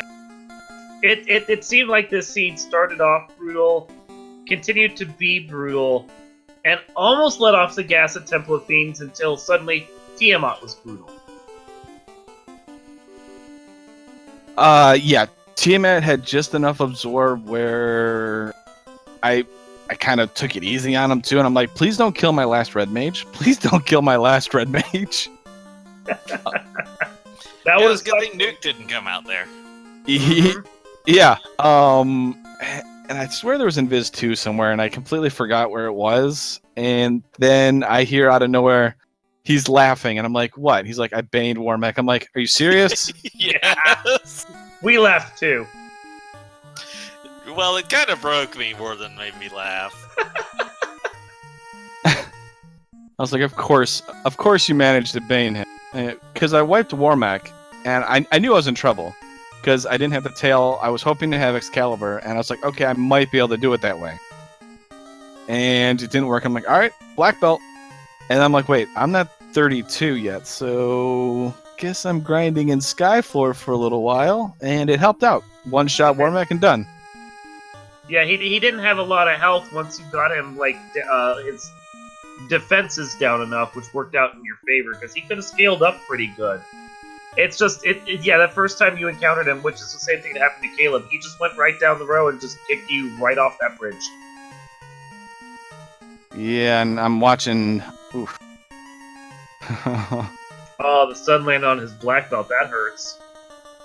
I was doing this, I was worried about that too. I wanted to keep the ribbon on my one red mage and hope the magic defense would keep my black belt alive just... Thunder! Oh! Still alive. Good. This is where you really wish you had Cure 4 because it would fix the stun. Yeah.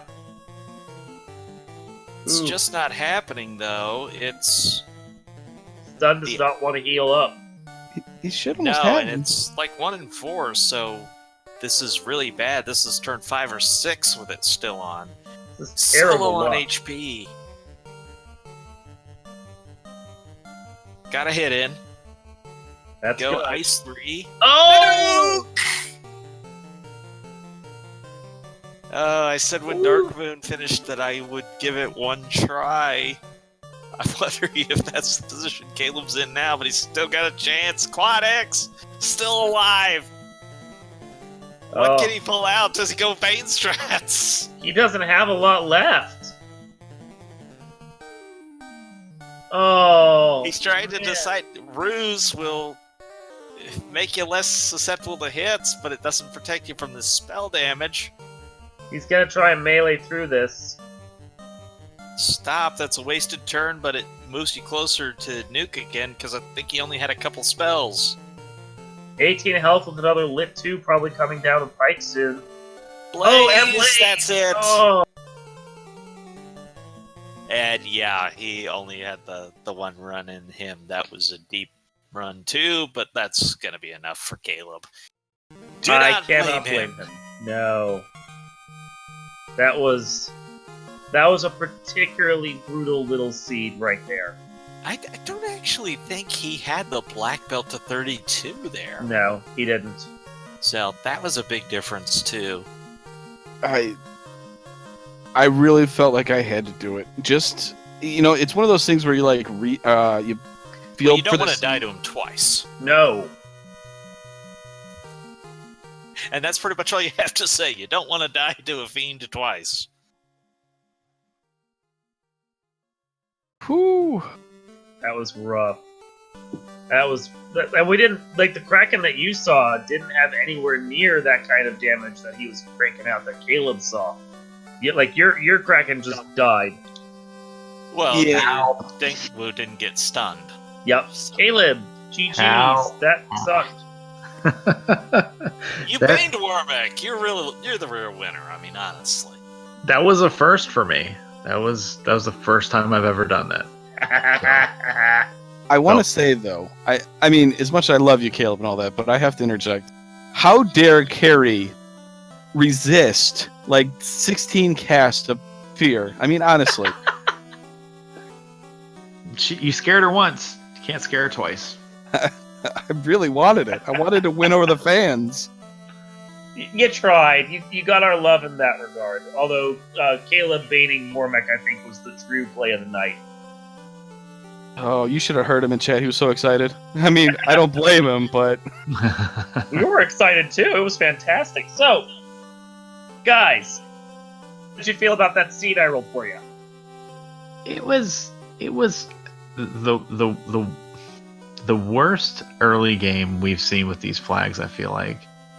But once you kind of got rolling, it wasn't bad. I just could never get my party comp right. Yeah, well, I think the fact that you accidentally revived a thief on top of your black belt kind of did you in for a few minutes there. Yeah, that definitely hurt. And then I tried. I was like, oh, okay, I've got decent night gear. I'm gonna just throw this black belt away or the thief away. I don't know which one yet, and I'm gonna go buy a fighter. And I know the fighter is in Gaia, which is in Lefane, and I got to turn in the bottle, so maybe the bottle will give me the Masa, and I'll be golden, and then it gave me the crystal, and then the crystal gave the confused sword, and I was like, well, I don't have a tail, so I can't do this anyway. And I probably lost about 2-3 minutes there, too, which wasn't good. I feel like that was the story of this seed for me, is like, oh, I lost 3 minutes there, I lost 5 minutes here, I lost 4 minutes there with the Sea Shrine plays. Because going through and getting through Mermaid's side basically in one go built up my ego too much to think that I could do Kraken side. I was like, well, I got Brax in case it's Kraken or Tiamat down here, and I've got Fire 3 Gauntlet, so as long as it's not Carry, I'm golden in the Sea Shrine. And then I just couldn't get back. I couldn't get that same turn order luck through Kraken side, and I really wanted to clear that because I thought for sure that the canoe was going to end up loose with how we tri-stated everything, and so that was a huge time sink, and then the huge time sink in Mirage trying to get through there, and I was like, well, I don't even have an exit strategy for this, so what am I even doing here? And just left with my gold bracelets and went into the Earth play and found the canoe, and then I was basically just trying to catch up to Dang the whole time, and it was never happening. So, but GG Dang Wu, I'm happy for you, bud. it feels good to only be one game behind you going into the event next week, you know? Yeah. You know, for once I was in the air first, you know. By a good 15 minutes, no less. I knew I was in trouble, though, because it wasn't that I was in trouble. I just didn't feel like I accomplished enough once I got in the air. Hmm. And I wanted to hold off to do a couple different things, and I think it hurt me. Did you do ordeals? No. Okay. I wanted to. I should have, I think. We're pretty sure ordeals would have led to slab, which would have led to tail. It Okay. could go into equipment too. So It Yeah. could also have been tri-state. Like, there was a lot that we didn't find.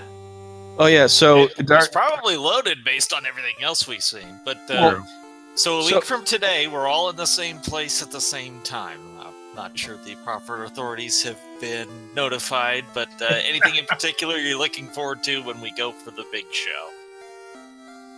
I know when I first joined the community and I did my first race for the spring tournament, first restream race, there was a bag of nerves.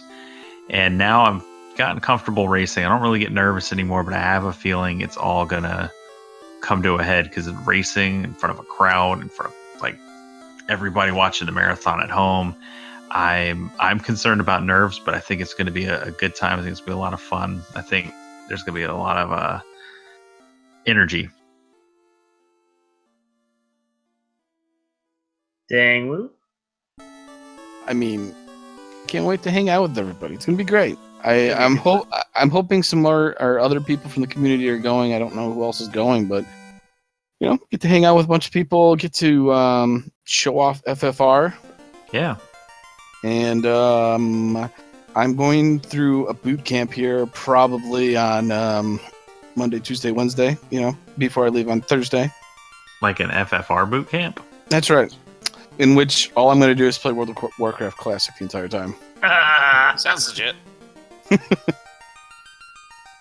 But, no, it's going to be a lot of fun. I'm going to drive up for 8 hours from South Carolina. I'm going to go up to Virginia, and I'm going to hang out. And I believe we're doing a podcast thing or something like that with Caleb. So, I mean, can't go wrong with that. Yeah, maybe. We'll see. We'll see how it works out. Wow, never mind then. Well, I don't do this in a bubble, buddy. I got a partner. Her name's Rafe, and she is impossible to nail down because that weekend is her sister's wedding. So, but Dark Moon. Well, it sounds like you need guest hosts for a week then. Right, Trent. I have a question for you guys. In watching this race against Dangwu here, how much was there a feeling of catharsis for you two? Like, did you feel vindicated watching us suffer through it? Now you can go back and listen to the tape to verify I said that. But I said I actually didn't want it to be too bad because I did want to get to sleep tonight. It's fair. I was feeling catharsis early, but there was a certain point where it was just the scene was just brutalizing me so much where that drained away and I just felt bad. Yeah, well, hopefully the fans enjoyed it. I know Seranus in chat was saying how much he loved trolley seeds. Well, if you stuck around, you got a double header of trolley seeds for sure. It was this evening. It was. But it did also showcase the fact that even at its trolliest, this flag set we have, I think, is perfectly set up for SG Live. It's right around the 2 hour mark, even with a couple of goofballs that do everything wrong, Yeah. Dark Moon is referring to he and I, not these two. Let's just be clear on that. Yeah. Well, mostly just me. I don't want to judge anyone else, but mostly just me.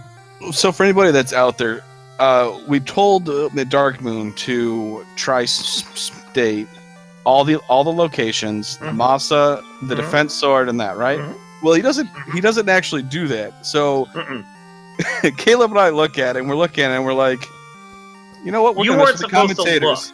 So we looked at it, and we actually clicked the option to do it. So yeah, you weren't supposed to look. There was a gentleman's agreement not to look at the things, and then you guys cheated.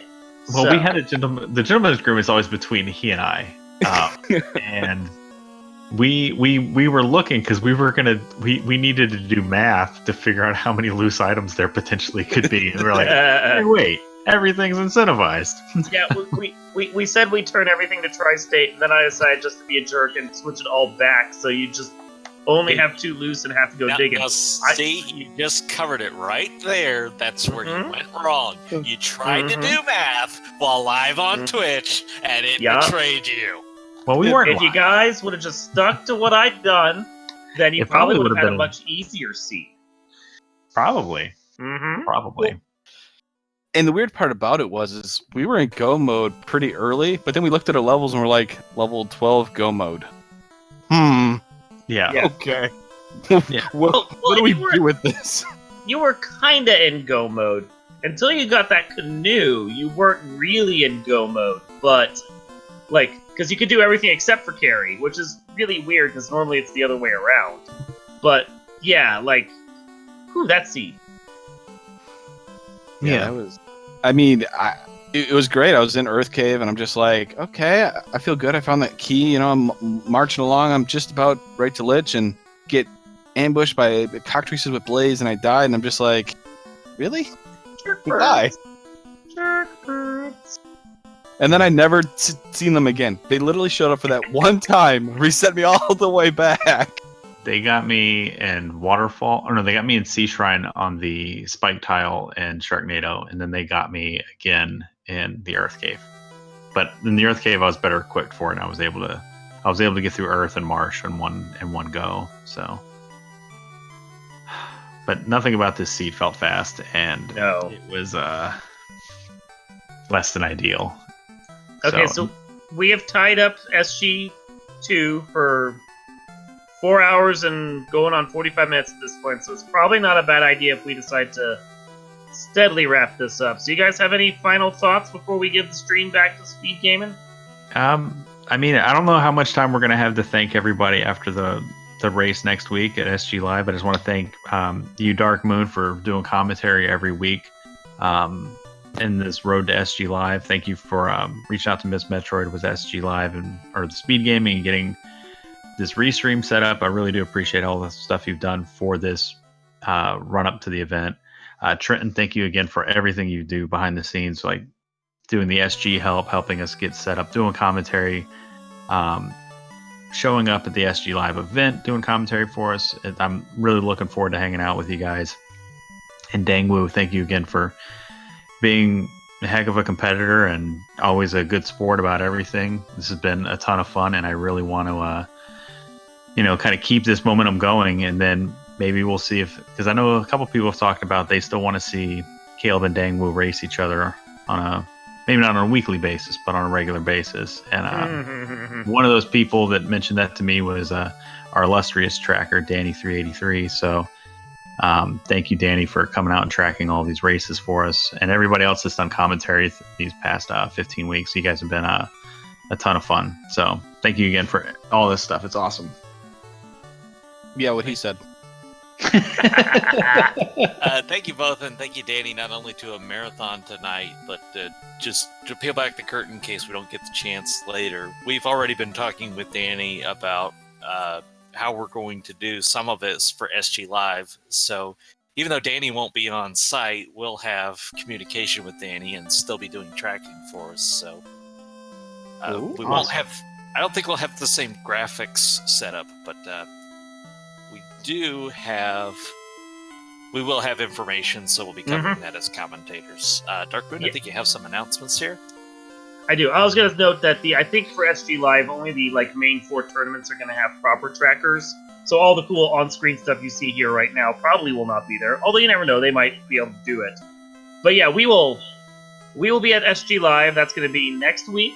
The marathon itself and tournament start on Thursday. And then our particular show will be during the marathon on Speed Gaming 2. That will be at 5:55 on Friday. So you can see Dangwoo and Caleb race for real. And then whoever wins is not only going to get the joy of saying they won live, but we also have a fabulous trophy to hand them as well. As far as what's coming up later this on this channel, Hollow Knight and Pokemon Red Blue are going to be starting at noon tomorrow if you're interested in that. And of course, make sure to check out Speed Gaming 2, and Speed Gaming 3. I think we'll have parts of the tournament as well next weekend. And I think with that, we're pretty much good to go. Thanks to Speed Gaming, thanks to everyone there, thanks to my co-commentator Trenton. Make sure you give everyone involved with this a follow, and Trenton, if you have anything else, we can wrap this up. I just want to say, hope everybody has enjoyed it this evening, whether you hear with us live or whether you check things out later on YouTube. Hope it's been fun for you, and hope you have a great rest of the day. Good night, everyone. Good dang strats.